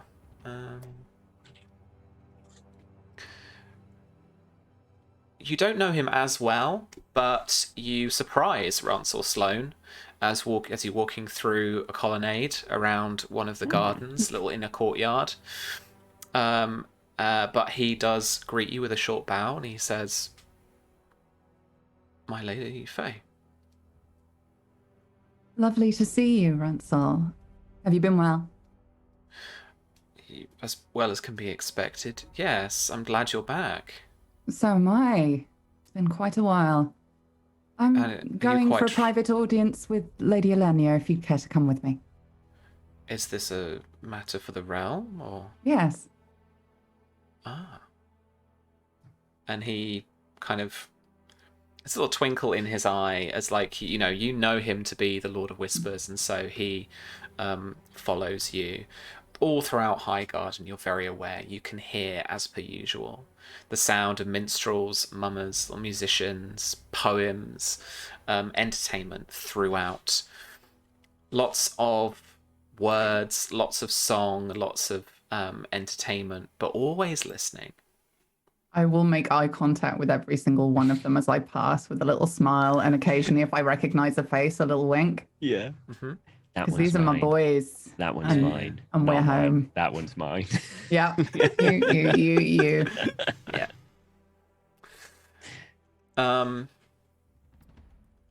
Maester Godric is presumably in his tower, and so you can head that way if you want to, but it is kind of probably like way out of your way. No, I think we'll let him get on with things. There's no need for him to have a heart attack just today. We've got all these old decrepit maesters around as well. Where's the young maesters, Yeah. That's the next series that we do. All maesters. Like trainee maesters. We do it like the worst like the worst comedy. witch. But yeah, it's like Saved by the Bell, but maesters. Saved by the Scroll. Witch. The worst witch. I'm so old. I remember the worst witch. Yeah, I do. It was good. All right. Yeah, and I think I'll kind of rely on Enzo being famous as well to the people that I'm not as familiar with here for that to become almost like that. When people are walking at pace and it seems like a kind of perky, interesting thing that's going on, people just follow because they want to see what's going on. Yeah, I'll do my best to try and get as many people as I possibly can. Lords, ladies, servants, friggin' anyone. I want them following. Okay. You know. Roll me a status reputation test. Okay. I'm pretty sure I get. Hang on, let me just double check the You get some thing. funky stuff. I do. A charm to the status roll. Okay, so I can add my charm, which is 3. So I add 3 to this. So 16. Okay. So you gather an audience effectively. Yeah. In this intrigue, what would you want more in this upcoming intrigue? Because I know I can feel it coming. What would you prefer more? Would you prefer to like hit harder? Would you prefer to like have more health? Hit harder. Or be protected? Okay, hit harder. Don't you already hit like a truck? Yep. Oh God. Just wants to floor her. Just one. Like one hit. Sorry, did I not make myself clear? I'm pissed off. Yeah. Yeah, absolutely. Okay. Marching through these corridors and colonnades. New game coming out from Black Cats Gaming, circa 2024. Cuts and colonnades. Good name. Yeah, it's all right. You gather this audience of people exactly as you've described, people who are just interested in something that's happening. Ransel Sloane close on your heels, Enzo seeing people and kind of bringing them along with a smile and a wink and a nod, and you gesturing to mummers all across the gardens and the corridors that you're travelling. At the door to the solar, the closed door, you see Sir Gerald Greyfield, Lord Leo's Master at Arms, guarding the door. And you also see Sir Dennis. Sir Dennis, I'm so glad to see you alive. His eyes widen, but he looks happy to see you. He doesn't break into much of a smile, but he does bow his head low, and he says, "My lady." You've served your lord well, and found yourself to be justly rewarded, I hear. I have. Thank you. You seem troubled. Were you not expecting to see me? I had heard from you the summons back to Golden Grove, but I was entreated to stay here to help guard the family.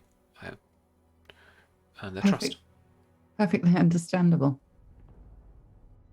He looks relieved at that. He kind of, there's a little relaxing of the shoulders and like a little sigh. What are you to do in such a situation? And Golden Grove merely required your presence for protection. You clearly needed no protection here.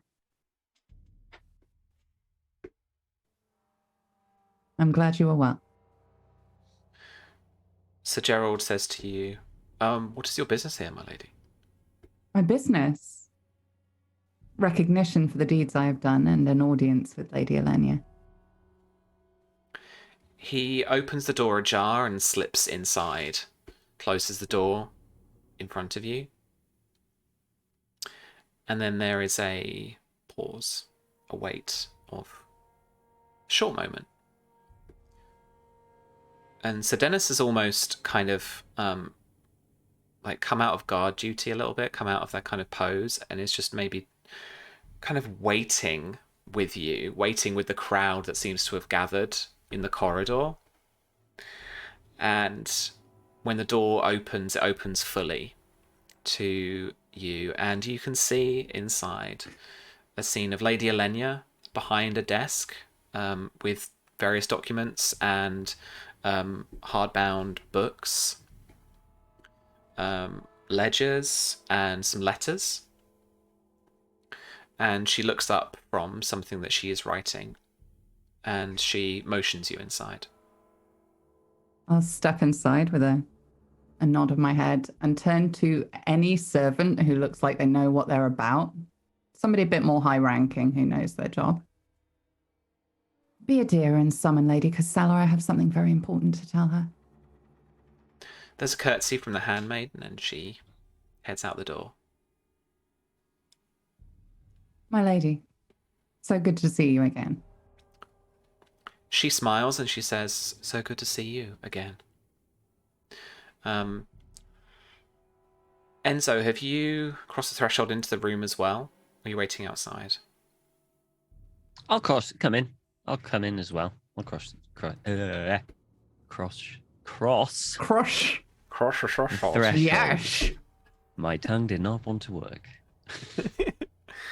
And would you want the crowd to follow you inside as well? I mean, yeah. I mean, yeah. Yeah, I mean, she may be holding court in this place, but I am very keen to show that she is not the only person holding power in this situation. yeah. I want. So yeah. So I want it to so that the crowd is the crowd is here. Faye, they're there to see Faye's return, and this is all kind of like for her, to look at her, so she kind of big her up, so show her that she has influence, that she's, like people wanted to see her. She doesn't need to know that I've been trying to, they're also there to see me, but this is primarily to kind of big Faye up. So yeah, They've all heard the song by this point. Yeah, absolutely. If they haven't, like, ooh, romance. All right. So yeah, by you crossing over into and stepping through the doorway into the solar, people begin to step in with you. Even Sir Dennis, who moves towards the front of the group, certainly, to stand kind of off to the side, but almost in between Lady Casella and Faye. And Lady Elenia says, looking at the crowd for a moment, "Should we perhaps have done this in the Great Hall?" That would have been lovely, but I wouldn't want to inconvenience you. You seem comfortable, and everybody seems so happy to see me return. I couldn't tell them no. Well, I am glad for your return. As am I. I've missed the place. Excellent. I will make sure there is a space for you at the high table tonight. Lovely. Thank you so much. How have things been? I've heard no word from Lord Leo. Lord Leo has been resting still with his wife and his son, all thanks to you. Yes. I'm so glad he managed to make his way back here, and your grandsons as well. They're both happy together? Mm. Good. I'm glad. I thought I should really just come and see you. I'm sure we'll be working together closely over the coming months once I resume my duties and we discuss the various recompenses. Of course. I would be delighted. Lovely. Why don't you roll a little attack for me? A little exchange. What do you want to be doing? A lot bubbling on under the surface, for sure. But what would you like to roll? It's subtle, but it's a convince, basically, that I've done a whole bunch of stuff for you, and it's time for you to pay me back now, please. Yep. And I'm doing it in front of everyone, so you can't deny this happened. Does she still get that bonus for hitting harder? Mm-hmm. Cool. So convince, you'll get like a +1 to your base damage. Okay, so a whole bunch of things come into play at this point. So this ignores 1 DR of my opponent's disposition. Okay. And I get +2 to whatever this is. Mm-hmm.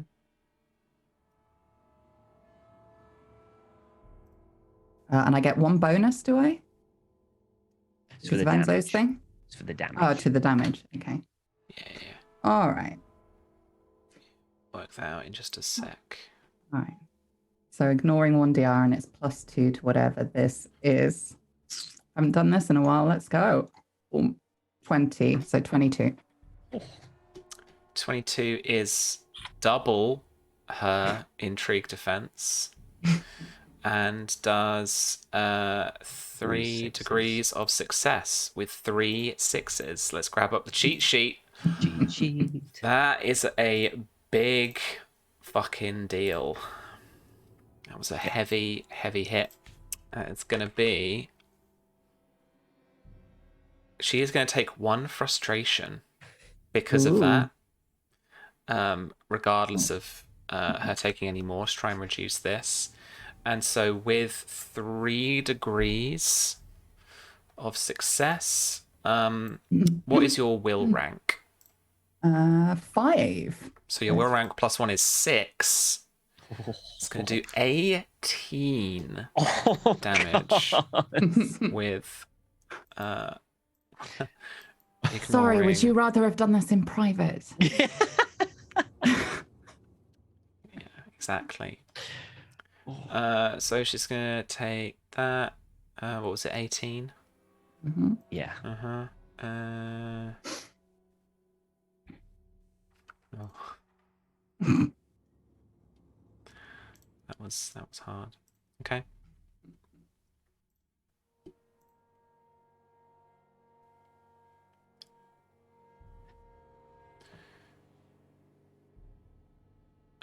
She was being nice to you, so she is going to do that. Oh, come on. Rolls an 11 against your intrigue defense. My intrigue defense is 11. So 1 degree of success, her persuasion rank is 4, so you're going to take 4 composure damage minus whatever disposition Oh god, armor yeah, I've you forgotten have. about that. Yeah. Remind me what those levels are, because I don't have the cheat sheet. So if you're indifferent to her, you've got DR3. I'll make this really simple. I think she's a bitch and I want her to die.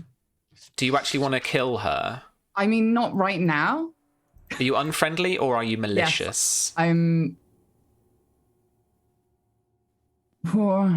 malicious. Okay, Yeah. so DR is 5. So your armor against this is 5. So you don't take any damage. Yeah. You may want to get to the point here, Millie. Just not got a lot left. So don't pull the punches now. Okie dokie. Does she say anything in response to any of this? No, or you had just your... like, you, abda. no, you had your exchange, and she is being very, courteous. Mm-hmm. And she's kind of, holding her cards to her chest, And she's patiently waiting. She's just kind of... This is her room, and everyone's just kind of here, and she's just like... Okay. I'm sure that Lord Leo is very grateful for you keeping his seat warm while he's recovering. And I look forward to the day when I can continue to serve him as I did before. Until that day, I'm sure we both have to work together. And I should like to do that as amicably as possible. Good. As would I. Excellent. I'm sure my previous position, it was useful to you, but I feel I've matured over recent months and can be of further use to you these days. I'm sure I can discuss it with Lord Leo. Of course. Times are changing. After all, we must prepare for the next generation. Those of us who paved the way must inevitably stand back and watch as things progress. She squints a little bit at that, but she tries to remain courteous. It's that point that Lady Casella comes in, kind of a flutter, and then she heads over to you, and she just says, "Faye!" loudly, and then she... Sorry, I've just unplugged my headphones. 2 seconds. What did she say? I went deaf for a second. She says "Faye" loudly, and then she hugs you, comes in from the side and gives you this hug. Big hug returned. Oh, it is so good to see you. Are you well? Are your son's well? Is your Yes, husband? yes. I'm so glad you're well. I'm so glad you're well. Oh, it has been quite the few months. And she looks back at her mother-in-law and to you again, and she senses this energy of these two squaring off. Lady Casella and I were just, Lady Elenia and I were just talking about the new generation and how we must all make way for the future. I'm sure she must be exhausted at her age with managing such responsibilities.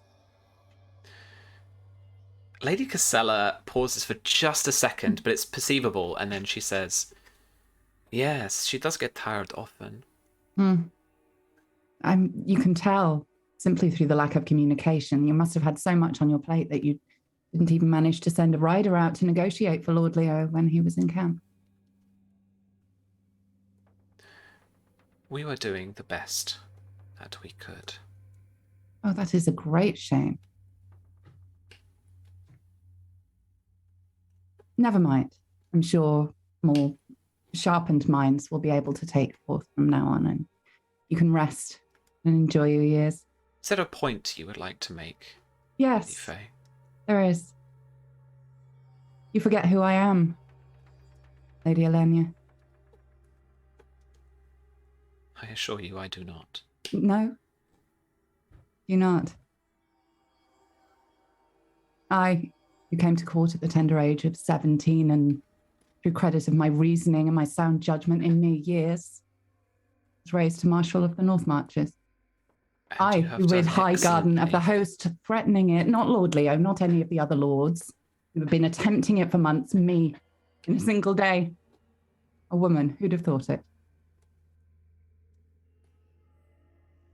I, who put my personal safety at grave risk in order to ensure the survival of my people, and that my vassal houses and my people would not have to fight against my liege lord. I, who engineered the escape of the eldest Tyrell heir from the Tarly camp. And I, who stayed in that awful place despite several opportunities to flee, because to do otherwise would have put Lord Leo's life in risk. All of this I did without a moment's hesitation, because I knew in my heart it was the right thing to do. Because to me, duty to my people, not to myself, is the most important thing in the entire world, and because I am worthy of being here in this place. Worthy of being a leader, not because I was born for it, because I made myself.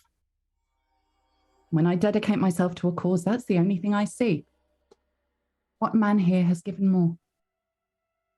Half as much. And what man, having given so much for so long, would sit here and watch somebody make such vile, baseless excuses for incompetence without telling the speaker in no uncertain terms to go and lie with his swine? Whilst you were bigging up yourself, she was actually smiling. There was pride in her eyes. But as it turns, so does her face.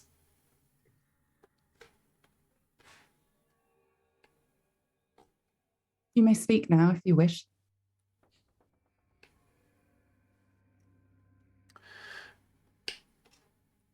I feel as if you are arriving at something, Lady Faye. Perhaps for the benefit of the people behind you, more than I. What is it? Justice. And here I was thinking it was power or wealth or something else. Power and wealth are all very well. As I'm sure you know, they get a lot accomplished, or if you wish to hang on to them, they accomplish absolutely nothing.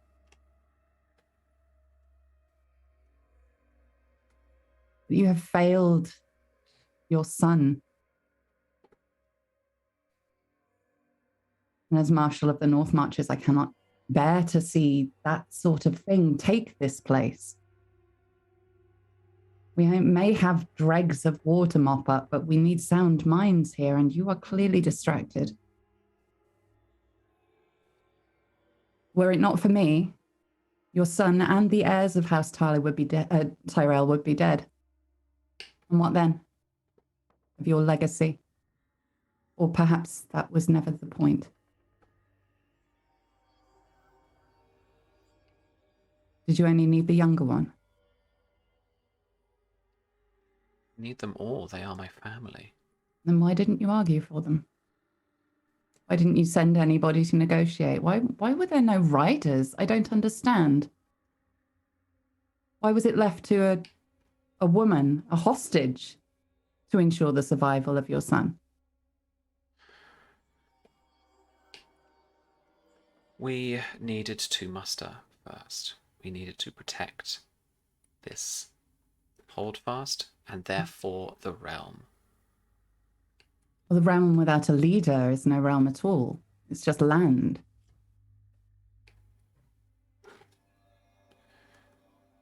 A realm can survive, can exist for a time like that, and it did.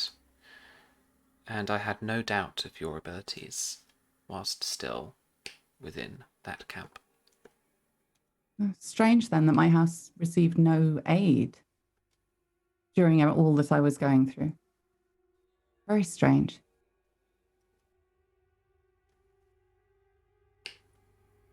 War is a difficult thing, my lady. What would you know of war? I have been through at least two. Have you been out in it? You surprised me. No, I thought Lady Casella was the one with the spear. It Did you touches still have upon it? everyone.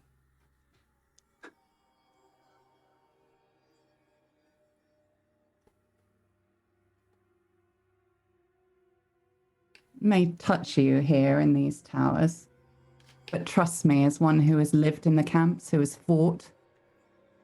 Yes, I fought, even I.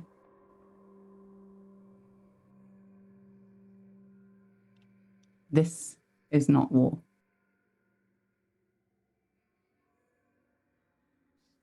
It is, though, but a slower one. One written in ink, paved in the steps, speaking to contacts, confidants. In the wind our breath carries. Contacts and confidants. That's where it is fought. Such a shame that when you pay for confidants, all it takes is a bigger purse. It's always been the way. So it has.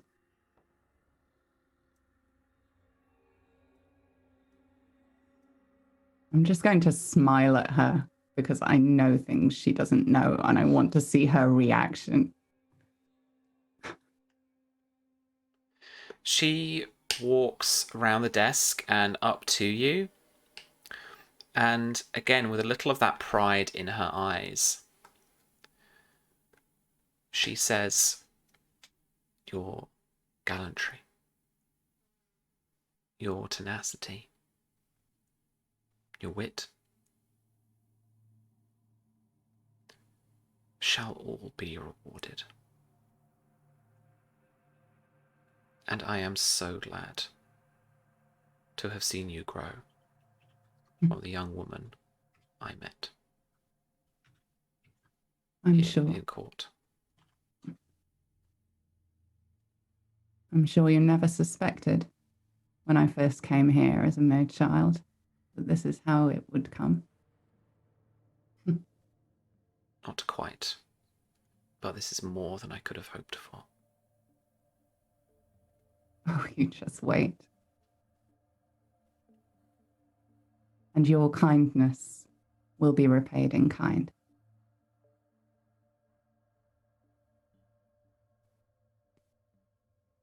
Thank you so much for the audience. It's lovely to see you again. And you. All right, make me one final roll. This, I think, is going to be deception because there's a lot going on, like behind, like underneath in the subtext of this, that you're kind of both playing around with each other. Okay. But you can get a specialty from persuasion to use as you'd like. Okay. So I re-roll 6s on deception tests. Okay. So let's pray for no 6s. So convince I want on this, so I'm going to give it a 3. I'm just going to say this is bluff. Yeah. And just stick 3 in bluff. No worries. Okie dokie. This could be messy as hell. Let's hope she's got a glass jaw. I haven't got any bonuses left, have I? No. Sorry. Okay. 8. Hang on, why did that only... Oh no, that's fine. Yeah, 8. Yeah? Mm-hmm. Oh, tough break. Mm. You've only got 2 dice left, is that right? Yeah. Yeah, I'm not a deceiving character. Cool. Okay. That is Oh, not... it does, go on. however... Oh no, it's not a persuasion, is it? What does the thing say? Oh, What's the I thing you're add looking 2 at? to that though, so that's a 10. Can you add one more die? Can you add one more thing? If you could swap the damage Oh no, I get a plus bonus. 1 I get a bonus damage because to Enzo's hit. there. Enzo, you can help. Yeah, sure, I'll help. Yeah. What's half of your deception? Oh, Right. 1. Well, that's fine. You get the one Amazing. you need. Amazing! Yay! So, Relationship goals. Yes! would this have been convince? What specialty did you base this on? Convince. Cool. So, what is your will rank? 5. All right. So that is enough to succeed. What would you like her to do or tell you based on your convince? She is going to back the fuck off. Give the power back to Casella. And fade off into the fucking distance, or very uncomfortable facts about her are going to be very publicly revealed. She and I will leave you with this. As she is about to walk past you through the crowd and into the corridors, she says, glancing to the side towards you,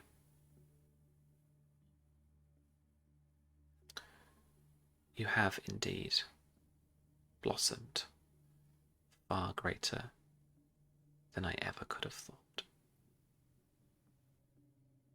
Our own fortunes made.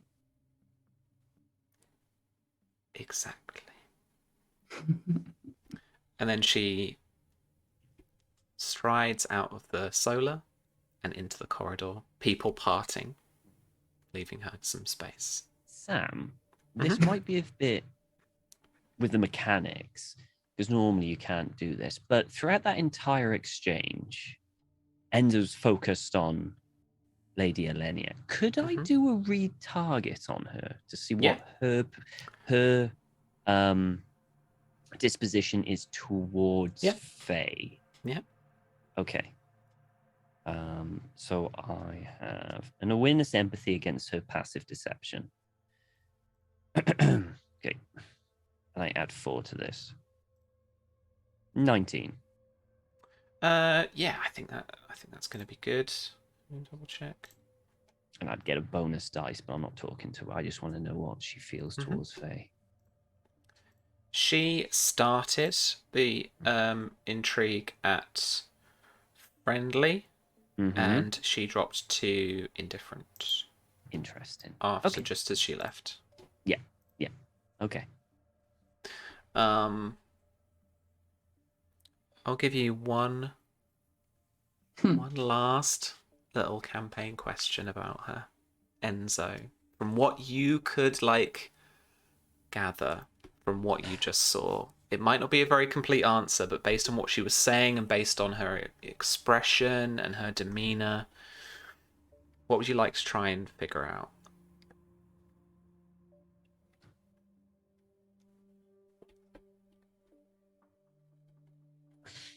How do I word it? do I feel... How do I word it? I kind of want to say, do I feel like that she might potentially go on the offensive against Faye, as in like,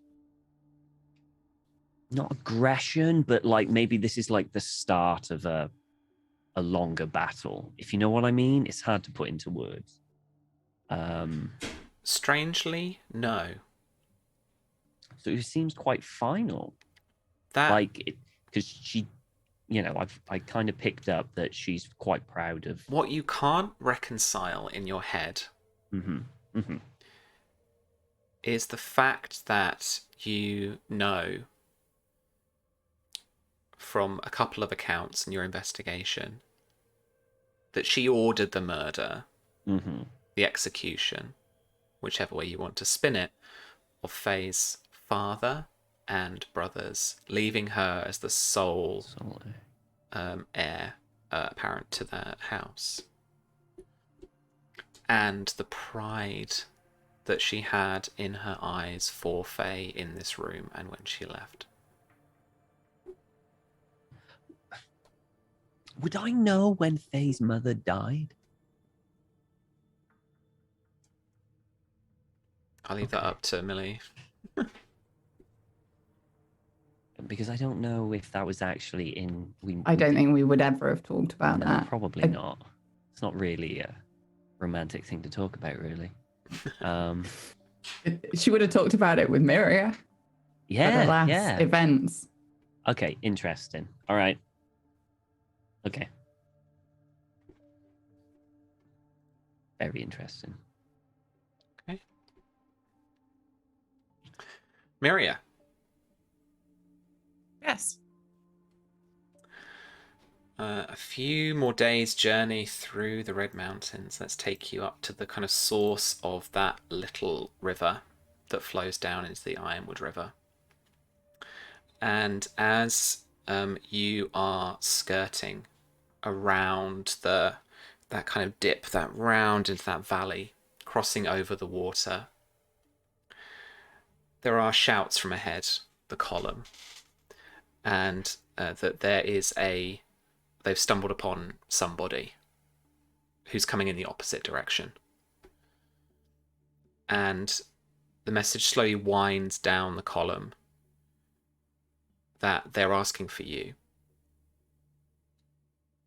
Okay.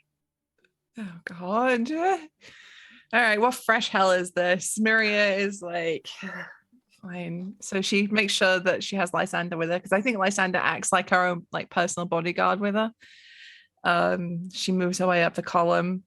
She makes sure that she doesn't have a spear on her, but she's definitely got her dagger just in case, and she's wearing her armor. She makes her way up the front. And at the front of the column, a few knights have gathered around a man who, in full armor, is being kind of cooled down and tried and fed some water. There's a kind of like dead, scrawny nag that is kind of unfortunately trapped in a little kind of canyon. Bit further ahead, up kind of more towards the north and the west. But as you actually get much closer to this figure, underneath the metal coif, you see the face of Harris being fed water, and his lips look parched and broken, and he looks clearly like he's suffering from heat stroke and dehydration. And his eyes are kind of rolling a little in his sockets, but he's trying to stay conscious. And he's saying your name. Yeah, despite herself, Miria tries to keep up. Like she's like, I'm in front of the men. Keep it together. But she kind of sees him and she can't help herself. But she doesn't do that, Tom. But her pace quickens, and she is at his side before she drops to her knees. and sort of like takes his hand in hers, and she's looking him over. Harris? And he can barely see you, and he's got a kind of 1,000-yard stare going on, but he does look up towards you, and he keeps repeating your name. Miria. I think Miria, she grabs the water that they're giving him, and she gets she pulls off like a part of her headscarf and like dabs it, like gets it wet, and she's dabbing his skin and trying to cool him down a little bit. And she calls back to like get him into some shade and get this man out of the sun. And she's on full on like, okay, let's fucking save his ass because he's gonna roast to death. She's like trying to pull off his like armor so he's not cooking in a fucking big pot.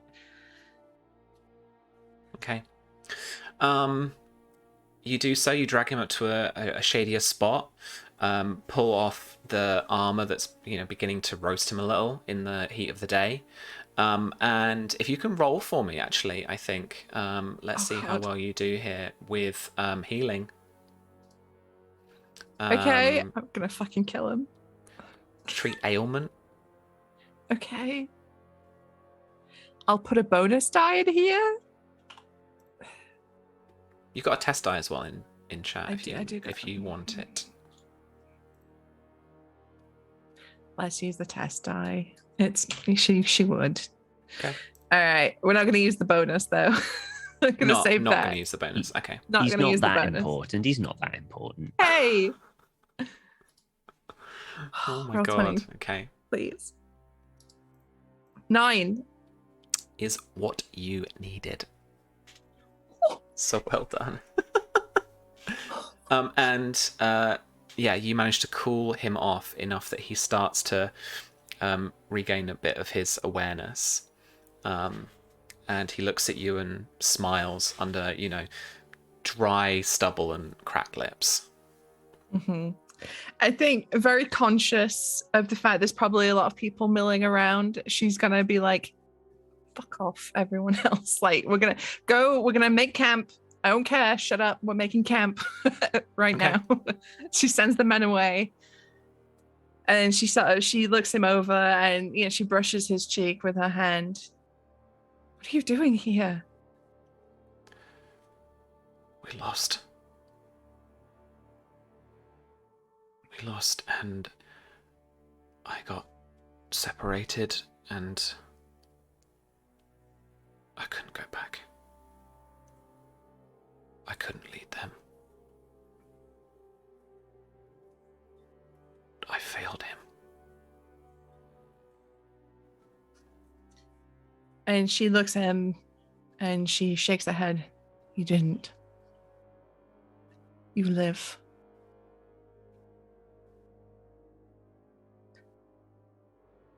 You live, and that's all that matters.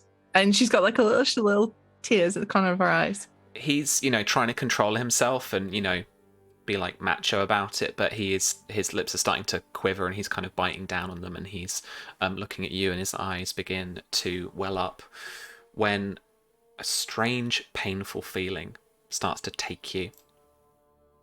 No!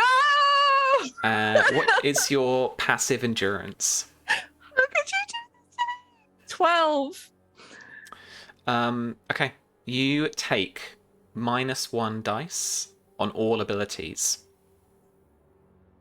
as from your braid through down your side of your face and racking down the rest of your body, you feel this, there's like a coldness, you feel this doom seep within your veins, pull you down towards the ground. That's the kind of feeling you get, this dark energy pulling you down. Excuse me. Okay, it's painful, right? Yeah. I think there is a scream of pain that bubbles in her throat, but she tries to, grit her teeth and get through it. She's been through a lot of pain before, but she immediately begins to look herself over. You know, she was so happy to see Harris that she didn't think this could have been anything, but then she remembered the Maester bullshit, and she wonders if this is another attempt. So she looks for a blade, she looks for anything that's causing this pain. There's nothing like on your body that would feasibly cause you this pain. You haven't been stabbed, you haven't been shot. It's this horrible pulling feeling, as if the fire is coursing through your veins. Harris looks up at you in shock, and he begins to try and right himself, and begins to try and stand, tries to, grab hold of you, and you, without wanting to, have kind of taken a knee, have started to almost fall yourself, and he tries to hold you up, and he's asking, Muriel, what's wrong? And through gritted teeth, through tears, she says, "This fire, pain. I don't know." And she's just crying out as it's burning through her. Is it like continuous, or is it like ebbing? Yeah, it kind of it begins to die off a little, but you still feel weak. And as Harris calls people over to try and help you, a couple of the Order, who are a little bit more of the kind of healing persuasion, they know just a little bit more about that, trying to look you over, and they cannot fathom why you are feeling like this. Tom. And so they're making camp, have effectively stopped here in the mid-afternoon. Do you intend to stay here? You feel weak, but you're not in pain anymore, and so you're able to, talk to people and to give orders and stuff like that. Okay. Yeah, I think they make camp for the night, because we've got a new person with us now. Miria's not feeling great.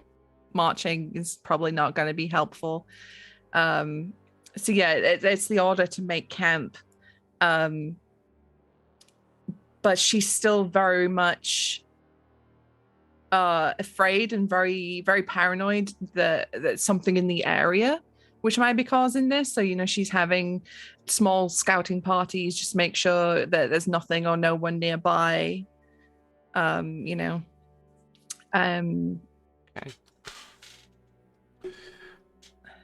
Who is scouting for you?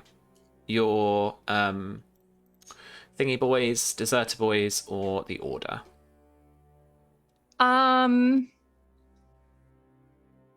Let's send I think Miri wants to keep her Order with her because they're a little safe comfort blanket of strong boys. We'll send out the deserters, the Peak boys. Do you have their stats to hand? I do not have their stats. No? Okay, let's just use... wait. Are they on the House Ironwood sheet? Maybe. Let me try and grab that sheet. Because I'm going to need them to roll a awareness notice check. Okay. But there's nothing here, so it's fine. I don't know, Yeah, nothing here. I'm just making you roll for this, GM fiat, Yeah, just for shits and gigs. Yeah. Just making you more paranoid. Holdings. Yeah. Did we put them on the... We did not. Balls. Where are they? We definitely figured out what they were though and wrote it down somewhere. Oh, look. From way back when. Peak Crusaders. Oh, let's go. Edit. Add to Miria. Save changes. Show to Miria. Peak Crusaders. Yeah? Did that pop up? Nope. Show to players. I'm clicking it. It's not here. I don't see it. All right. In narrator characters, in units, down the bottom somewhere. I've got Sir Ellery Peak, but that's it. Oh wait, Peak Crusaders. Oh, in players' journals, that might help. Oh, there we go. See it now. Did it. Pro There they roll are. 20 user. That's me. All right, roll their There she 2 is. awareness then. Fucking Christ. Why do I even bother? Well, they're a standard unit, right? 6. It's not bad. It's not bad. All right. You camp and instruct them to go out scouting. And as camp is being made up, as the last little I don't know, bedrolls are going down, and just for the evening before sunset, a campfire is going up, just so they can cook a little bit of what they've managed to forage. But they'll be, quickly put out as well afterwards. And they're trying to grab firewood that's not going to create a lot of smoke and all that kind of stuff, doing the survivally stuff. You are gripped once more by that pain. And what's a 17 against your passive endurance? That's a whole ass degree of success. 1 degree of success? Wait, so my passive is 12. So that's 2, right? It is 2 degrees of success. So you take -2 more dice on all your abilities per degree of success. If the penalty dice equal your endurance rank, you perish. Okay. I've got 3 penalty dice. So what does this look like? This pain, this fire coursing through your veins strikes you again. Like, where is it? Where are you and what are you doing when this happens? Oh, God. About an hour from the first one. Oh, Jesus Christ. Okay. I think camp has been made, and I think this is around the time that Miria is just sitting down with Harris, and she's just about to talk with him for the evening. Like, they haven't really had a chance to talk since everything happened. She wants to make sure he's all right. She wants to fill him in about everything. And I think it's during this conversation when she feels that heat, that pain start. And I think there's a small, maybe like a little ripple before it fully hits her, enough for her to stop as she's speaking. And let's rewind it a tiny bit. What were you and Harris talking about? Oh God. It's gotta be, right, for maximum like gut punch, rip your heart out. It's gotta be about her being pregnant, right? Shit, yeah. Okay, I truly forget. Does he doesn't know yet, I don't think. No. He does, yeah. He She's does had know. that letter sent. Yeah. Right. Faye told him. She was fucking sort yourself out, lad. No, That's I won't marry you. P.S. She's pregnant. You should marry her instead. So, okay, so he is saying to you, I came back for you because maybe family is just more important than all of this nonsense. I mean, for Blackfyre, it's about family. But what does that really mean to me, to you? And he looks down, towards your belly, and he says, this has got to be more important. Hasn't it? And she puts a hand on her own stomach, and she reaches out her hand to him. What was all of this for if not for those that come after us? For those that we love? I will be eternally grateful that you found me, but what are you doing marching westward again? What are we doing taking orders like this and following them due to flee if...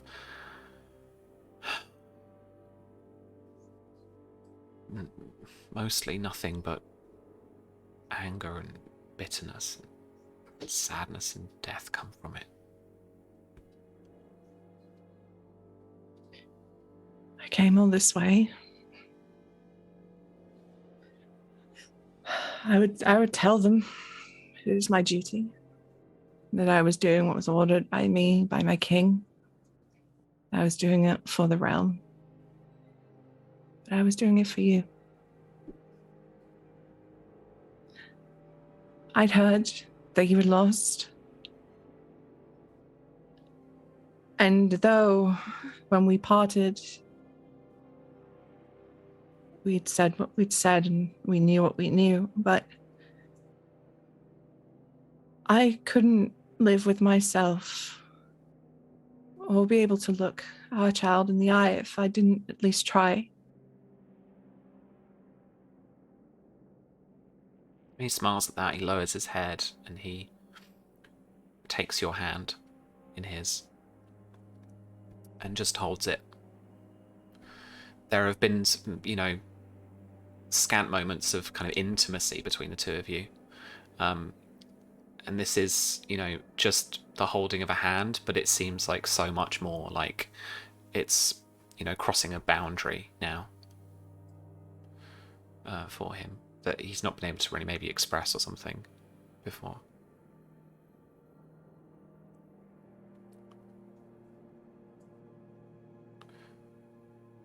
So this is all over soon. Then we can actually begin living our lives. I hope so too. I hope we're free of all of this. And we won't have to fight anymore. We can grow fat and old in a castle somewhere.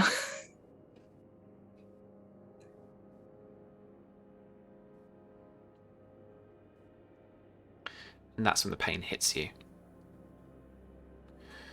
Begins coursing again down that kind of around your head and that one side of your face, and then down one side and then up through the other. And that fire burns you from the inside, it feels. And you can't help but scream. And you can hear Harris now holding you as you kind of fall to the ground, and he cradles you as you both fall.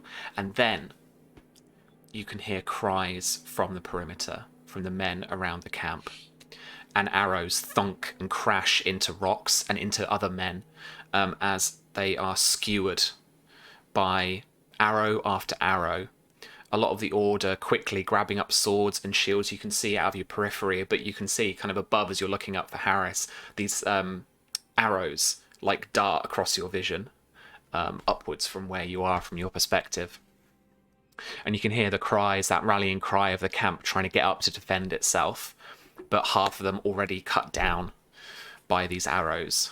And Harris now looking around frantically, but also trying to hold you and trying to maintain your gaze. You can still speak, but it's incredibly hard to move and it's incredibly painful.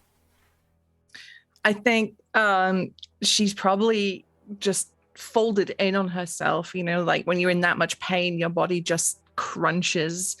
And she's looking desperately for his face. She's seeing these arrows. There's panic, there's fear. There are tears in her eyes as she's feeling this agony.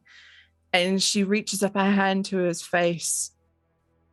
And she just whispers to him, "Go." He looks around him, and then he shakes his head. And you stare, and he stares into your eyes until you just see, you don't feel it, you don't hear it, but you see that little motion of his body and that exhale of him like, oh. And blood begin to trickle down his side and down onto you as well. And then another crack of his body. And then the light goes out of his eyes and he crumples down beside you. Now, with a clear view of the sky, you can begin to see the vultures circling in the sky as more arrows, just a few now, drop from their arc from over a ridge or from behind a boulder. And slowly, as the light of the day begins to prematurely fade because of your weakness, because of the pain still racking your body, a hooded figure steps into view. And illuminated from the light from underneath you of the red rock of the red mountains, the pale albino complexion of Bloodraven is kind of changed to a pink, and his blood-stained, blood-red birthmark down the side of his neck and his face, resembling that for you now, not of a raven, but of a vulture. And he looks down at you, and then again at Harris. And his one good eye, his other, absent from its socket, kind of flickers red, is the last thing that you see.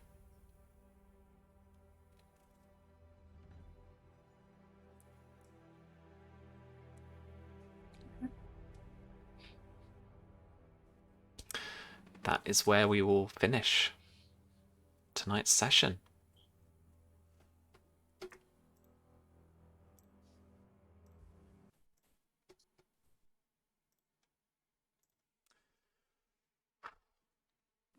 I didn't think I was going to get you with the magic.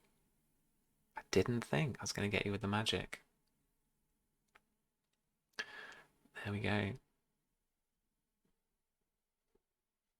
Both lovers lost. Oh, that is nasty magic. That is. Oh, That was horrible. that was really horrible. Yeah, I checked out the sorcery stuff from Swords Chronicle and rolled it, and rolled his things for it, and he did a very good ritual with the turkeys, not turkeys, with the vultures. He did the very, very, very good. What, I don't remember what they call it now. It's a he did a very good alignment. We essentially did a of the ritual Mm-hmm. to get. Oh my god! But it even does have bits about the fact that if you're sensitive to magic or if you're a seer, which I think narratively we were borderline on with like Miria, they get a sense of kind of what is happening, and so him doing that ritual absolutely like related to her dreams. Yeah, she was having, as she was kind of sensitive to what he was doing. It also turns out, friends, that magic is a poison as well. That's how it works. Yeah, that's how this one works. It seemed like it. So yeah, I rolled against your passive endurance. Yeah. Alcohol and magic. Alcohol and magic, all acting like poisons. Next game we release, all poisons. All acts like poison. Too much water. Poison. Yeah. Poison. Yeah. Yeah. It's the way it is. Alrighty. Well, let's go around, check in with people, have a little chat, finish up this session. Millie. Hi. Coming on strong with that finish. Well, you know, everybody else has been doing this for 6 seasons and I've only been doing it for 2, and I kind of felt like I needed to get like an extra 4 seasons worth of bitch out. So there you go. Hi, I promise I'm nice in real life most of the time. You are, absolutely. I've met you. It's true. No. That was badass. I'm really glad that we got to do that at the end and just like take Highgarden to the next generation. Absolutely. A little bit. About fucking time. Yeah. Felt good to like stand up for herself for the first time ever. I think she was doing something for herself rather than other people, which is pretty cool. Yeah, absolutely. And she's got Enza with her. Yay. She gets to have whatever husband she wants because she's going to be kicking Leo's ass. Essentially, it's just going to be her and Casella, I reckon, at Highgarden. Yeah. Which is going to be a lot of fun. Susie, I tried my best. I was rooting for you guys so hard. But it turns out I made a really good call not to marry him. Doomed. Hey, at least now the kid doesn't have to be a faceless anything. That's true. In a way, it's kind of... maybe not. And they all play Silver together. linings. Yeah, Silver that's linings, romantic, right? That's a date. Is that a date? For Maria, yeah. Yeah. Fucking par for the course, isn't it? Yeah. Aw, this is what happens when you have sex with boys, Miria. Yeah. Yeah. Yeah. It's just not wise. Should have been a lesbian. Yeah. Next time, eh? Next I character. tried. Just go that way. Oh my god. But hey, if the peer pressure campaign comes to fruition, That's you what it can should be flirt with all called. of us. So it'll be fine. None of your Peer pressure NPCs. campaign. Yeah, The peer pressure campaign. Yeah, 2022 peer pressure campaign. None of your NPCs are safe. Yeah. It's stupid, sexy Dornish ladies. That's just going to be All of 'em. everything. Yeah. Every character. Yeah, we're just going to Stupid, sexy Dornish all over everything. It's going to be great. We should run it using thirsty sword lesbians. I didn't know that was a just use thing, that. but I need to That Google is a this legit now. game that exists. Amazing. Yeah. All right. Well, whilst you're not looking that up, where can we find you? You can find me on Twitter because, as has been the case with every single episode of this I think I've ever done, I'm going to start streaming at some point soon. Love it. I've been saying that for 2 technically, seasons. you're not lying because at some point you're Tom. probably going to. Tom, I just played a politician who can't lie for 2 seasons. I don't lie because it's too much to remember, frankly. I just, plans change and I'm easily distracted. Hi, ADHD incarnate. Nice. But yeah, follow me on Twitter and I'll tweet whenever I actually grow a pair and do the thing I keep promising to do. All right. Cool. Tom. Aye. Hi. 2 unspent bonus die there. I know, right? I got 2 unspent bonus die. What am I going to do with them? No idea. You know? Get a you really got good any house crest. You got any unfinished business? Sister. Well, yeah, the sister. She's but fucking dead, mate. she's probably dead. Well, we didn't see her die, so I've gotta I leave reckon some she's threads. crafty enough to get out because Got to leave she's some threads. I can't wrap it up. Enzo's sister. The one that I really wanted to get I wanted to investigate more of Lady blah blah blah blah blah. Alenia's relationship with Faye, because I now know why she ordered the hit. You know, why she ordered them to die. But it makes me wonder if it's like, well, what if she's Faye's actual mother? You know what I mean? Or it goes something a bit. You know what I mean, though. You know what I mean? Yeah. So Also, ravens aren't real. You're just confirming that. Birds aren't real. Birds aren't real. You But heard it here. Cock blocking birds. but yeah, Fucking birds, I but love it. that's what I envisioned Enzo doing, at least for a bit, like going to Godric and like she going through like tomes of like whenever she visited or all her movements over the past few years to try and piece it all together and stuff. That's how I Like they're recording all of that shit. Yeah. I know, but it would be like they would probably record like, I don't know, a party exited from Highgarden to Golden Grove. You're or missing the to obvious thing, Well, it's a very simple plan. We tell Lady Casella what happens. She gets her big spear out, threatens her. We lock her in the dungeon and torture it out of her. Easy peasy. I mean, or we can do that, That's I fun. thought That's you'd do way a bit more fun than books. longer. Okay, I'm cool. We can have a dead by the Costain, I want to is kill fine. Costain. Oh, God yeah. damn it. We still got to kill Costa. Oh, there's so many things. I know, to so do. many people to hurt. Yeah, but Enzo had a happy ending. In every sense of the word. So it's like I can't be sad. Well, I can. I won't be. I'm very sad for Susie. Very sad for Susie. Throughout that entire thing, I was going, how does she get out of this? How does she get out of this? But unless those crappy 2 awareness found them, there was nothing you could really do. I don't think.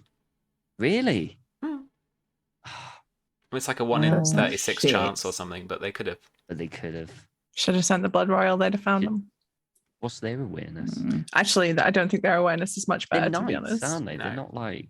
They're not scouts. Oh, fuck. They had awareness 4. Oh, shit. You should have sent them, looked. but you were too like, they're my looked at it. boys, my bodyguards. That little good they were. Look at them. Bad case of holes. So All my boys have come down with a bad case of holes. Thanks, Millie, for your support in this trying time. I've just had my heart ripped out, but make your jokes. It's You fine. know what I am. we make jokes to hide the tears. Numbs the pain. Try it, Susie. Make a joke. Do it now. I can't do it. Just on demand like that. Tom, Yeah. where are you? What are you doing? I don't really do much. You can check me out on Twitter if you want, Hotflakes Tom, but I don't really do much anymore. You'll probably find me on like Susie's stream occasionally if we're playing, like something, one thing or another, whether it's zombies or hey, maybe even Sniper Elite. Because the 5th one's out, isn't it? Like tomorrow or something, or today? Out now. Oh, it's out now, is it? Mm-hmm. So yeah. So that's all I tend to do. Yeah. Nice. Alrighty. Oh, and thank you, Tom, for being my first ever proper romance in a tabletop show. I've you've been very gentle, and it was a lot of fun. That's Thanks. all right. I think you were mine I almost as well. didn't feel a thing. I'm not sure if that's a compliment or not. It's not. I genuinely think you might be mine as well. I don't tend to do romance in TTRPG normally. characters. I really don't. A little bit addicted now. Next Just My campaign, first, Millie. but not my last, is what I'm It's saying. on. Yeah. Yeah, no, it was good. It was interesting because I think it was like it was new ground for both of us, really. Because like I said, I've never really done it before. But it was fun. It was a lot of fun. It helps though that you know the other person so well that it's just easy. It just makes it so much easier. Yeah. Yeah. After Lady Alice and her bag of dicks, this is nothing. Yeah. That's how this normally goes. That's how that normally goes. Yeah. Alrighty. And thank you, Sam, for bringing me on halfway That's through all a show. right. Thank you It for was breathing amazing. some amazing life into one of my NPCs. Yeah. You've given her so many more dimensions than I did. Oh, let's say the jokes. Go. Susie. I came for you You did. real hard. I fucking knew you would when you were like, hey, if we use the title Vulture's Blood at any point thing, Yeah. I was like, oh, fuck, this is it. So I was... This was the fucking title that you gave me the other week. Was it? Yeah, God, Raven's Blood. Did you plan your own demise, Susan? Yeah. Yeah, of course I Yeah. fucking did. Somewhere, Half the cost of someone this said. campaign. Somewhere, someone said Raven's Blood, and I was like, "That's a fucking wicked title. Let's use it." That's a banger. That's one. Yeah. It's one I less mean, title what I have has to come this up with. campaign been if not me being like, oh, blah, blah, blah, blah, blah, and Sam's Wouldn't it gone, be bad if writes down notes? Yeah, Yeah. She's not stupid. She'll, she is. Though. That's why she writes down all the notes. No. It's like we are the we do make our own demise. We really do. Mhm. From All the the very ideas. beginning. From the From very, the very beginning. There was nothing wrong. There was the one There was loads problem. wrong. Well, the one problem that we had from the very beginning was there wasn't an heir. that was the problem to overcome. And instead of overcoming that problem, we thought, I know what we'll do. We'll just cause so many more problems to drown that problem out. So the way Yeah. Miria died is perfect because as a kid, she was terrified of the old gods and of the weirwoods and of magic and stuff like that. That was always been a terror that has lived with her entire life. So for her to get killed by magic, it's fucked. It's horrible. It's painful. It hurts. And just the worst thing, we got Dairy Queen yesterday, so I can't get it again today to eat my feelings. Yes, you can. Yeah, who makes that rule? Justin's gonna come through the door because this makeup's not fucking waterproof, and it'll just be black all down here. And he'll be like, "You okay?" And I'm like, "No, my imaginary character died." And now he's gonna have to put up with me being miserable all day. Thanks, Sam. And 100% coming to a Susanna Grey stream near you on Sundance at some point. A new character, Maria, who is like 100%. Yes. Yeah. Maria Wood. 100%. Do it. I know it's going to happen. I know it's going to fucking happen. Look, right? Listen. Listen. I was saying the other day on stream that even if Mary didn't die, like the end of the campaign is going to be tough, right? Because we've been playing this game for 3 years and we've all put so much into this campaign. It's going to be rough. Wasn't quite ready. I was kind of ready, but kind of wasn't ready. So it's fine. On an unrelated note, there will be no streams for the rest of this month, as I will be going into a period of mourning. Thank you for your consideration. We're in black. We're in black. All black. All black all the time. I have to wear black for 2 years, and then I can wear some color and black for another 2 years after that. Yeah. And after that, I'm free to wear color again. So Yeah. Every stream is just you with a veil over your face, sobbing for the entirety. It's 3 hours of it. Yeah. I will let everyone know where you can send the flowers. There will be a service held somewhere nearby. There will be a stream that you can also attend to say your goodbyes to the Vulture Queen. Well, we'll put one out for her. Pop it out for her.